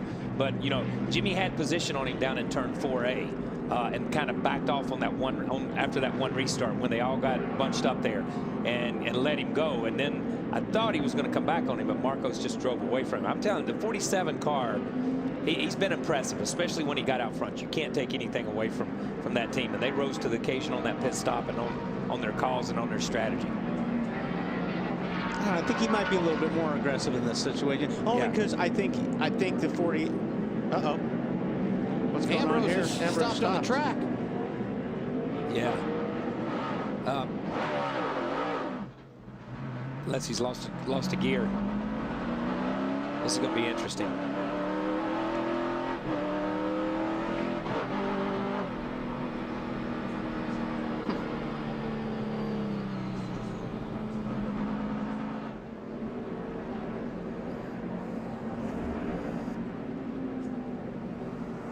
Couldn't get it cranked. He's saving fuel and got to the top of the hill and couldn't get it cranked. You know what I mean? Yeah. That's what happens. Because the motor's off right here. Yeah. Now he'll probably. Yeah. Larry. What do you think, Larry? Hey, guys, there's no reason he should have to save fuel. He pitted on lap 80. That's 30 laps. Unless they're just banking that we might end up with 3 green, white checkers, they should be in great shape, especially with these cautions. I have no idea why they'd be trying to save fuel. I don't think he's going to do that again. Yeah, he was. I'm telling you, man. He let it roll around the corner and start up the hill and couldn't get it fired because he was on an angle. You know what I mean? NASCAR may not go for him doing that and losing those spots and then going back up there. I can't, you know, it's one of those deals that we got into a couple years ago, Larry. Remember, you got to maintain a speed. Exactly. And he stopped in the middle of the racetrack. If they let him go back up there, they just gave him a mulligan. Yeah, they did. I agree with that. I agree with that. Jimmy Johnson riding second as we sit right now on track, and more on him with Ralph. Well, Chad Knaus, the NASCAR official here, talking about what they can do, and it looks like he just got a gift. He just said, Chad Knaus said, you just got the gift for the day. That's it. It looks like Marcus was not allowed to go back to his spot. Yeah. So that is absolutely huge. That is very big, but that is the rule. That's the rule. We got into that a couple of years ago at a couple of guys trying to get to the end of the race, starting and stopping, who beat who back to the line, who was this, and that's the rule. Marcus started around the corner here, and when he did, the car was cut off. When he coasted up there, it would not fire. He had to pull over. They went around him. He lost positions. You have to maintain speed. That's in the rule book. See the NASCAR officials also down in the 47 camp. Obvious disappointment. That's a huge mistake for them, but you know, you can't argue this rule. No, I'm not arguing the rule. I'm just saying that's a huge mistake. Oh, absolutely, yeah, no question. You can't. No question. And don't get me wrong. We've seen some strange stuff here. Jeff Gordon getting passed on the racetrack or on pit road by the 42. Yep. It's explainable. We can go back. They can explain it. You know, the teams can explain it. The drivers can explain it. Some of this stuff is explainable. This is explainable also. Okay, there is a rule. You have to maintain fuel. He cut the thing off and let it stop. And I'll bet you that Marcos doesn't know the rule. Yeah, no, he doesn't. He does not know that rule. Yeah, look, drivers don't know rules. Yeah. Okay, sorry, that's just the way it is. You just know, okay, so there's 1 car, 2 cars, 3 cars passing, really 3, almost 4 cars passing. He should be back somewhere in that area. Now, it's going to be interesting to see where they set him up if he's 5th or 6th. Okay. They're putting him behind Casey. And Casey Kane was 7th. Phil? You know, guys, this may be one of the biggest mistakes we've seen since Mark Martin pulled down pit road on the last lap in a Busch race at Bristol. And Kyle, I disagree. You are supposed to know the rules. Yeah, Marcus Ambrose is supposed to know that he has to maintain caution speed. Yeah, look, I'm not saying you're not supposed to know the rules. I said I don't know the rules. That's what I'm saying, Phil. No, you're exactly right. And you know, there's certain rules that all drivers know. I mean, from being in your pit box and how things work. And there's certain, you know, we laughed about it during the All-Star event this year, that the drivers didn't know what the segments were, or how it was going to work, invert, not invert, how they didn't care. They just go out and run as hard as they can lap after lap. And a lot of times that's the driver's mentality. You just go and drive the wheels off of it, and that's what he's done today. He has driven the wheels off of it, and now he's going to be beat by a technicality, or stands a shot of getting beat. You know, it's kind of like, I'm not a soccer fan. I'll go on record and say it, but the World Cup and the final call and bringing back that the third goal the other day, which was a 2-2 tie. Sorry, man. That's just the rules. That's the way it works, man. He's way out of his element. I have no idea what he's talking about. You know why they should stop while you're behind. You know why right they play now. soccer in Europe and not here? Never mind. I'm not going to answer that question. Go to Kyle's Corner and you'll find out. NASCAR.com. Your name's Kyle Petty, not Pele. I didn't say it was, man. But I'm going to tell you what, I agree with Phil. That may be one of the biggest mistakes since Mark pulled in. You know what I mean? I mean, that is huge for a driver to make a mistake like that and take himself that far out of the race. Yeah, you've got, what, we got 5 laps to go. And the guys he's got to pass are no slouches right now.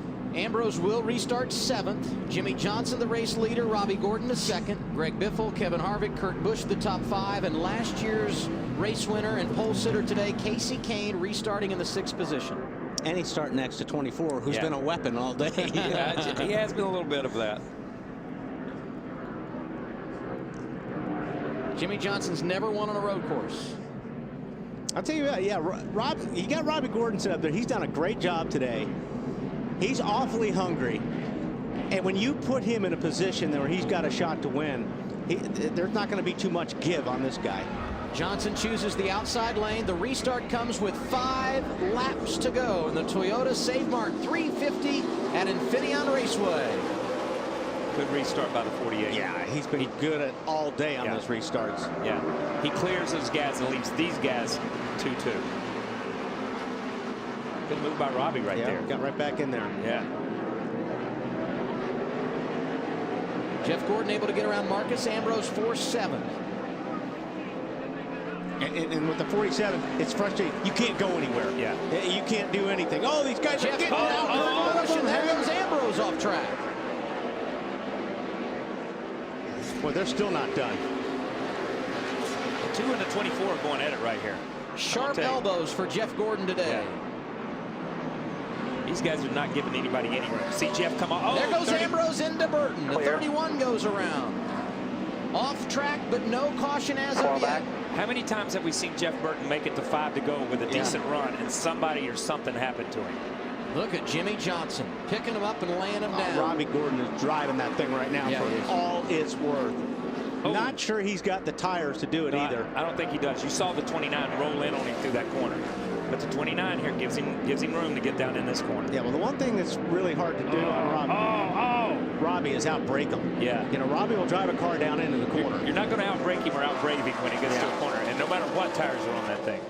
That was pretty good racing right there. 4 laps to go for Johnson. Marcus Ambrose still in 7th, 1 lap after the restart. I tell you, if the 7 can pull it off, this is a huge point day for those guys after missing a race. And you know, and you look at the 29 car. Big day for these guys too. Leading the points. They've just come in here, been solid all day long. And you know, and I don't know on the $1 million game who picked this Robbie Gordon to finish 2nd, 3rd, 4th, or 5th, but they're the man, whoever it was. I'm gonna tell you that. And you got Biffle up there sitting in 5th spot. That's a great run for those guys. Great run. Here's 2 Fords in the top 4 or 5, which is a big day for the Ford contingency because they've struggled. Robbie smoked it right there. You saw the smoke behind it, and you could. You know, Harvick, look at Harvick, man. He's all over this thing. But Harvick's giving him plenty of room to make mistakes and recover. Harvick's not forcing an issue.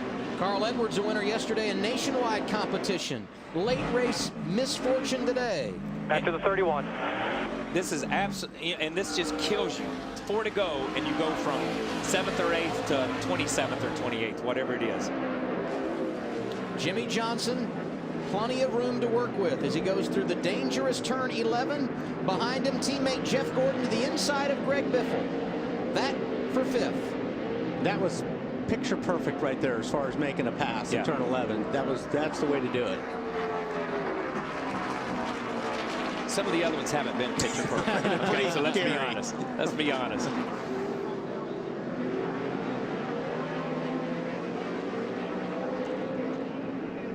And Jimmy's he's just driving away from these guys right now. And you know, the 7 might be holding up these guys a little bit, but hey, 3 laps to go. You've got to do everything you can to protect that position. Yeah, he may be holding them up a little bit, but he's not holding them up much because that 9 car is not catching that 29 and beating the bumper off it yet either. Now the 7's in block mode right there, which is okay, man. Which is okay for right now. He's protecting that position, and it's okay. With 4 or 5 laps to go, everybody's protecting everything they can. I hate to see that 6 laps into a race. Yeah. Saw Jeff Gordon go around Greg Biffle in turn 11. Marcus Ambrose also able to get around Biffle. So Ambrose up to 6th. There will be 2 laps to go when they cross the start-finish line. Last time around, Jimmy Johnson's lead over 2nd place Robbie Gordon was 1.7 seconds.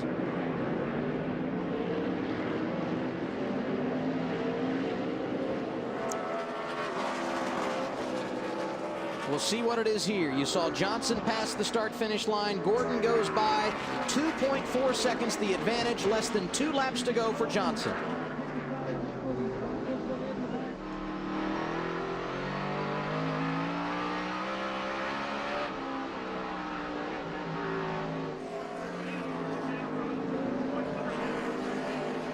You can just tell by watching the cars. They look like they're on ice right now. Other than the 48. Other than the 48. Yeah. You know what I mean? And look, and let's be honest. The 47 was the same way. The 48 and the 47 have been the class. Robbie's has smoked that right front in that corner every time. Oh, Marcos misses a corner right there. Drives in on the 24. Through the S's. And when they make it through here, through turns 10 and 11, they will see the white flag. Yeah, 29. Trying to get as close as you can through turn 10, because that's where you got to be if you're going to try to pull out on Robbie. He's about a car length away, but I don't think it's going to be enough. Maybe for another lap, but that lap he just wasn't quite there. Yeah, Robbie's just protecting the inside. You can see the 29 is a little bit quicker through here. But if you're going to pass me, you're going to have to do it on the outside. Yeah, and Robbie's in protection mode and getting that thing straight. He's getting that thing straight and getting on the gas. He's really beating the 29 up off the corner because he's getting a better exit. The 29's getting a better entrance, but the 7's taking his line away right now. No green-white checker today. Last time by was the white flag for Jimmy Johnson. All he has to do is nurse it home, and he will celebrate victory for the 4th time in 2010. Let's see, we'll watch Robbie in this next corner where he's been smoking that right front. And what he's doing is he's taking a protective line, too. He's down on the inside. Not this time, though.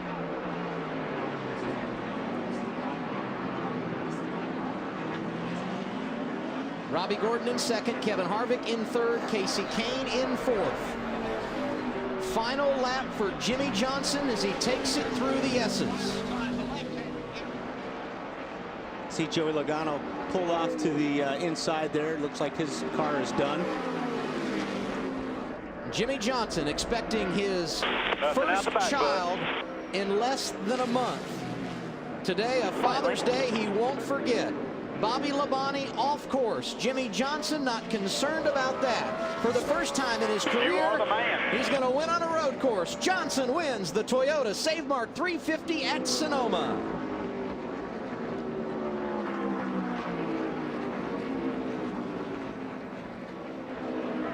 Get out, thank you, boys. Woo!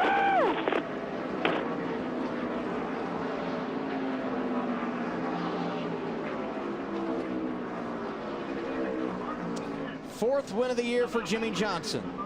Robbie Gordon was able to hold off Kevin Harvick for 2nd. Casey Kane was 4th. Jeff Gordon in the top 5 as well. And disappointment for Marcus Ambrose. He winds up 6th, guys, on a big mistake. This is one that you're not going to forget if you're Marcus Ambrose. I've lost races that way, Kyle. There's just silly things that happen, and these are the ones that are hard to get over, especially when you've had the dominant car. Yeah, or one of the dominant cars. And look, you hear drivers talk about it all the time. Getting beat is one thing.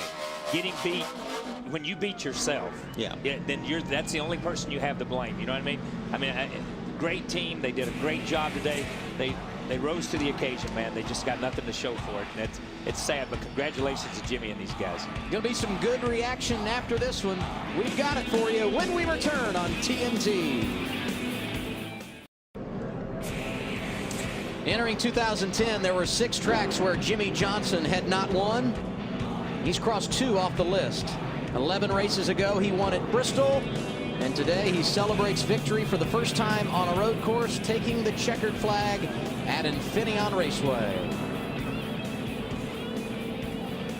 And we showed you as Jimmy Johnson came to the checkers. Bobby Labonte was spinning. Watch the 17 on the inside, right to the right. It's really strange. I mean, it's almost like his throttle hung. I've never seen anything like this. Yeah, this is not a... Something was definitely wrong there. I'm not sure what it was, but it just, he came flying on the inside like he couldn't stop. Yeah, he backed it in there pretty good. Man, tore the tire barrier right out.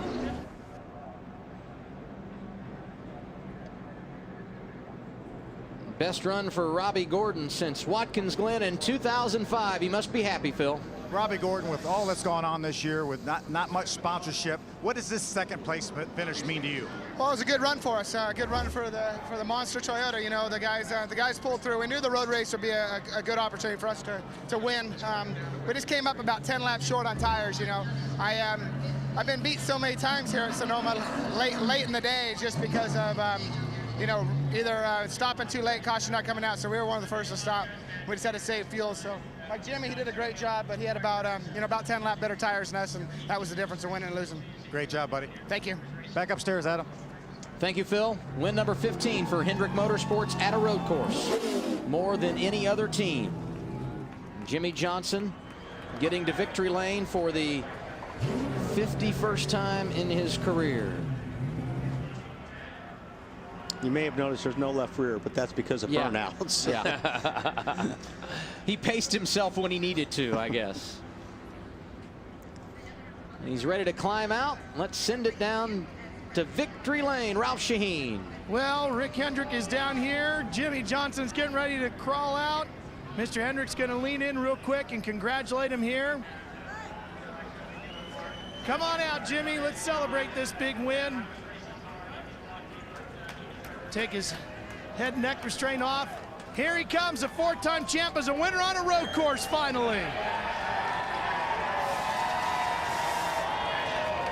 The celebration begins on, I'm betting it's going to be a long one. Well, you finally won a road course. Tell me what went through your mind when you saw Marcos Ambrose pulling off to the side going up the hill. Thought he broke or something. I don't know what was going on, but you know, unfortunate for him, he was the fastest car there at the end, and I know he's kicking himself for whatever went wrong there, but he had to maintain pace car speed, and they said he had to go back behind the 9, and I said, okay, I'll take this, and off I went, and had a great day. Well, you keep piling on now to these Hall of Fame caliber stats that you've got here. You've crossed off the road course. How good does that feel? Feels so good. I mean, I've been working really hard to get better as a road course driver. And I think Bob Stallings and Alex Gurney and John Fogarty and Kyle and all the guys in Gainesville Racing have been working with me and letting me come run their Grand Am car. It's been a big help. On top of that, Hendrick Motorsport's been working so hard to get better at this stuff, and we've tested again and again and again, and we're getting better. I'm getting better, and we got all the tools here. So it's an awesome day. I want to say hi to Shanny. She's at home. She can't travel right now. Happy Father's Day to my dad, and it's also my mom's birthday. So one heck of a day. You really had to save those rear tires, and Chad stayed on you to keep those tires as long as you could, and it paid off at the end there because you had to fight Robbie Gordon, the guys off on that left restart. But that had to be tough to do to save those tires. It was, especially with the 47 driving away. I'm like, man, I felt like I was better than him throughout other parts of the day. So I wanted to go, I wanted to chase him, but Chad was doing a good job of talking to me and letting me take care of my stuff. And in the end, it's what I needed to do, because if I beat up my stuff, the 7 or the 29 could have been there on top of us at the end. Congratulations, pal. You're a road course winner. How about that? Finally he is, Phil. Yeah, Ralph, a great day for Jimmie Johnson. Another good day for this guy, Casey Kane. Casey, you started from the pole. It looked like the beginning, though, your car was a little bit off. Yeah, we were really loose on the right-handers. We came in, and Kenny Francis, Keith Rodden, they did a great job of adjusting the car and helping me a lot. They helped me the first 2 stops, and then we were pretty fast. I felt like I was probably 2nd or 3rd place car there behind Harvick at the end, but we had a great day with our Budweiser Ford, qualified 1st, ran 4th, and it's good, man. I love this racing. It's a lot of fun. There's a lot of craziness out there. I mean, there's things happening at times. You're like, man, I don't know what to do, and then you either make it or you don't. We were lucky and made it through a lot of little wrecks today. Great job, Casey. Thank you. To you, Matt. And what a day for Jeff Gordon. Brings the 24-car home fifth. How would you describe your run here in Sonoma today? Crazy, you know. I mean, we had an awesome race car on the long runs. And we needed those long runs. We weren't very good on the short runs. And on the restarts, you know, you just get used up. I mean, just guys making it 3 wide, and I'm as guilty of it as anybody. You know, after they started doing it to me, I had to do it to others. And, you know, there's some things I'm not proud of that I did today, certainly with Martin. I mean, I completely messed that up. And, you know, I'll try to patch that up. Other things that happened out there, I felt like were just really, you know, hard racing incidences. And, you know, we fought as hard as we could to bring the DuPont Chevrolet home fifth. You've been involved in incidents like this in the past, on both sides of it. How do you handle it between now and New Hampshire with Martin Truex? Because he was pretty upset about the incident. He should be, you know. And whatever's coming back to me, I understand. You know, when you blatantly, you know, get into a guy like that, you can say you're sorry all you want, you know. And I certainly had no intentions on what was happening with him. I had the 42 behind me, dive bombing me into the braking zone, and where I made a mistake was trying to outbrake him. So I'll try to explain that to Martin, you know, and you know, I feel terrible because Martin races me and a lot of guys clean out here. He had a good run going, and I ruined that for him. Right, Jeff Gordon fifth today here in Sonoma. I mean, that's one thing I like about Jeff. Yeah. He mans up to stuff like that, and he realizes that he did wrong. But, I mean, you got to give a guy like that credit, especially as much as he's done in this sport, you know, that he's honest about it. Yeah, look, I give him credit because I called him out on it. You know, yeah. Running all over. So when he gets out, it's good to know when a driver gets out that they know what they did wrong, and that's big. Unofficial results highlight 6th place Marcos Ambrose. We hope to hear from him. And then what about 11th and 12th? Dale Earnhardt Jr. and Jan Magnussen. Well, how about 8th? I mean, you got to give a call out to Morissette, too. Doubt. He did a good job. He kept that thing clean all day long, and he brought it home, a nice finish. Now some of those disappointed about how things ended here today. Allmendinger battled back nicely. Jamie's car tore all the pieces on lap 10, and he struggles back to the 15. That's big for that team. Points-wise, that's big it's a big day for them. David Reagan inside the top 5 at one time after starting 42nd. Doesn't work out for him. You saw Burton there in 27th. He too disappointed. Yeah, Boyer back in 31st. Yep. He had a good car and got caught up in some messes today. Kurt Busch, another one. 33rd. Kurt Busch was a top 5 car. I'm really not even sure what happened to him at the end of the race. Kyle Busch completes the dismal day for Joe Gibbs Racing. Started 27th, never got it working, finished 39th unofficially here today. Kevin Harvick, the point leader, he had a good day, Matt. And what a day for Kevin Harvick. Brings the 29 car home in third. If you could have got around the 7, coulda, woulda, shoulda, could you have reeled in the 48 of Johnson? Yeah, it really all started when the 26 kind of got off the track there, and I got shoved high and off the course, and I got shuffled back. But I felt like I could run with the 48 when it was time to go. I just wound up getting back there and getting my car beat up a little bit, 6th, 7th, 8th or so, and just a great day for us. Did what we needed to do. I had good strategy, Gil and those guys in the pits, and the car handled good all day, so good day for us. The championship leader, another example of how they've taken it to a whole nother level in 2010. And TNT tonight, it's finally here. A new season and a new reason to get more leverage. Don't miss the Leverage 2-hour season premiere event tonight at 9/8 Central, only on TNT. If you want to find Marcos Ambrose, go to the Golden Gate Bridge, because that's where he's standing right now. We have a winner in the line of the day. That's wrong. That is wrong, man. We just heard from Kevin Harvick. Biggest point lead of the season. Harvick 140 in front of Jimmy Johnson, who jumps 2 positions with his victory today. Kyle Busch and Denny Hamlin on the slide. And then we look at the back end of the top 12. Stewart able to jump a spot. Yeah, there's that Jimmy Johnson up to 2nd. You know, and I thought his demise was imminent. The slump. Yeah, the slump. I thought the demise was imminent. But then we see these guys back here, Dale Jr. You look at these guys, and if you go by my man in the 20th there, that's one race. 161 is Larry McReynolds' number. That's one race. You can have a 161 point shift in one race. Newman, Boyer, and Earnhardt Jr. all inside of 100 points of the top 12 as we get set for Loudon next week. Back downstairs to Phil Parsons. I'm standing by with Greg Biffle. Greg, a solid day. You had solid strategy, but it looked like there were too many cautions at the end, letting all those guys catch up because you guys had enough fuel and you stretched it to the end. Yeah, we had a really good car, and you know, I was good if I could use the whole track and kind of do what I needed to do to get the drive off. But I suffered like everybody else from the drive off, and that's probably my worst trait with road racing is you know, using up the back tires. So that's unfortunate. You know, I don't know what happened. I was speeding on pit road, and I must have been in the wrong gear. I don't know what I did wrong. We were about 10 miles an hour, 8 miles an hour too fast in one segment. So not sure what I did there, but I screwed it up anyway. But bring it back home in the top 10, 7th place. Pretty good job, 3 and 4 Fusion, and the guys just did a good job. I saved a lot of gas there, and you know, just ran out of tire at the end. Those guys had better tires. Solid day in the points, though. Came in here at night. Yeah, I mean, we're really happy with that. We need to keep chipping away at it. You know, we want to make it in the chase. We got a good car and a good team, and off to Loudon. All right, thanks, Greg. Back up to you, Adam.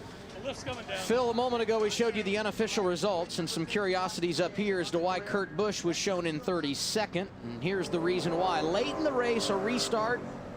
Yeah, because I had no idea what happened to the 2. I guess we didn't see this. And oh, that's right. That's what we did see it. Yeah. We saw him get together, but he dropped from here. I don't think this is over yet. Yeah, it must not be because he dropped from here all the way back to 29th or 30th. That's how Burton got it. Yeah. Jeff Burton going around. Yeah, the 2 just got run into, and I don't know if it broke something. Might have cut a tire. Yeah, it looks like it did. Yes. Looks like the left rear. Looks flat on the 2.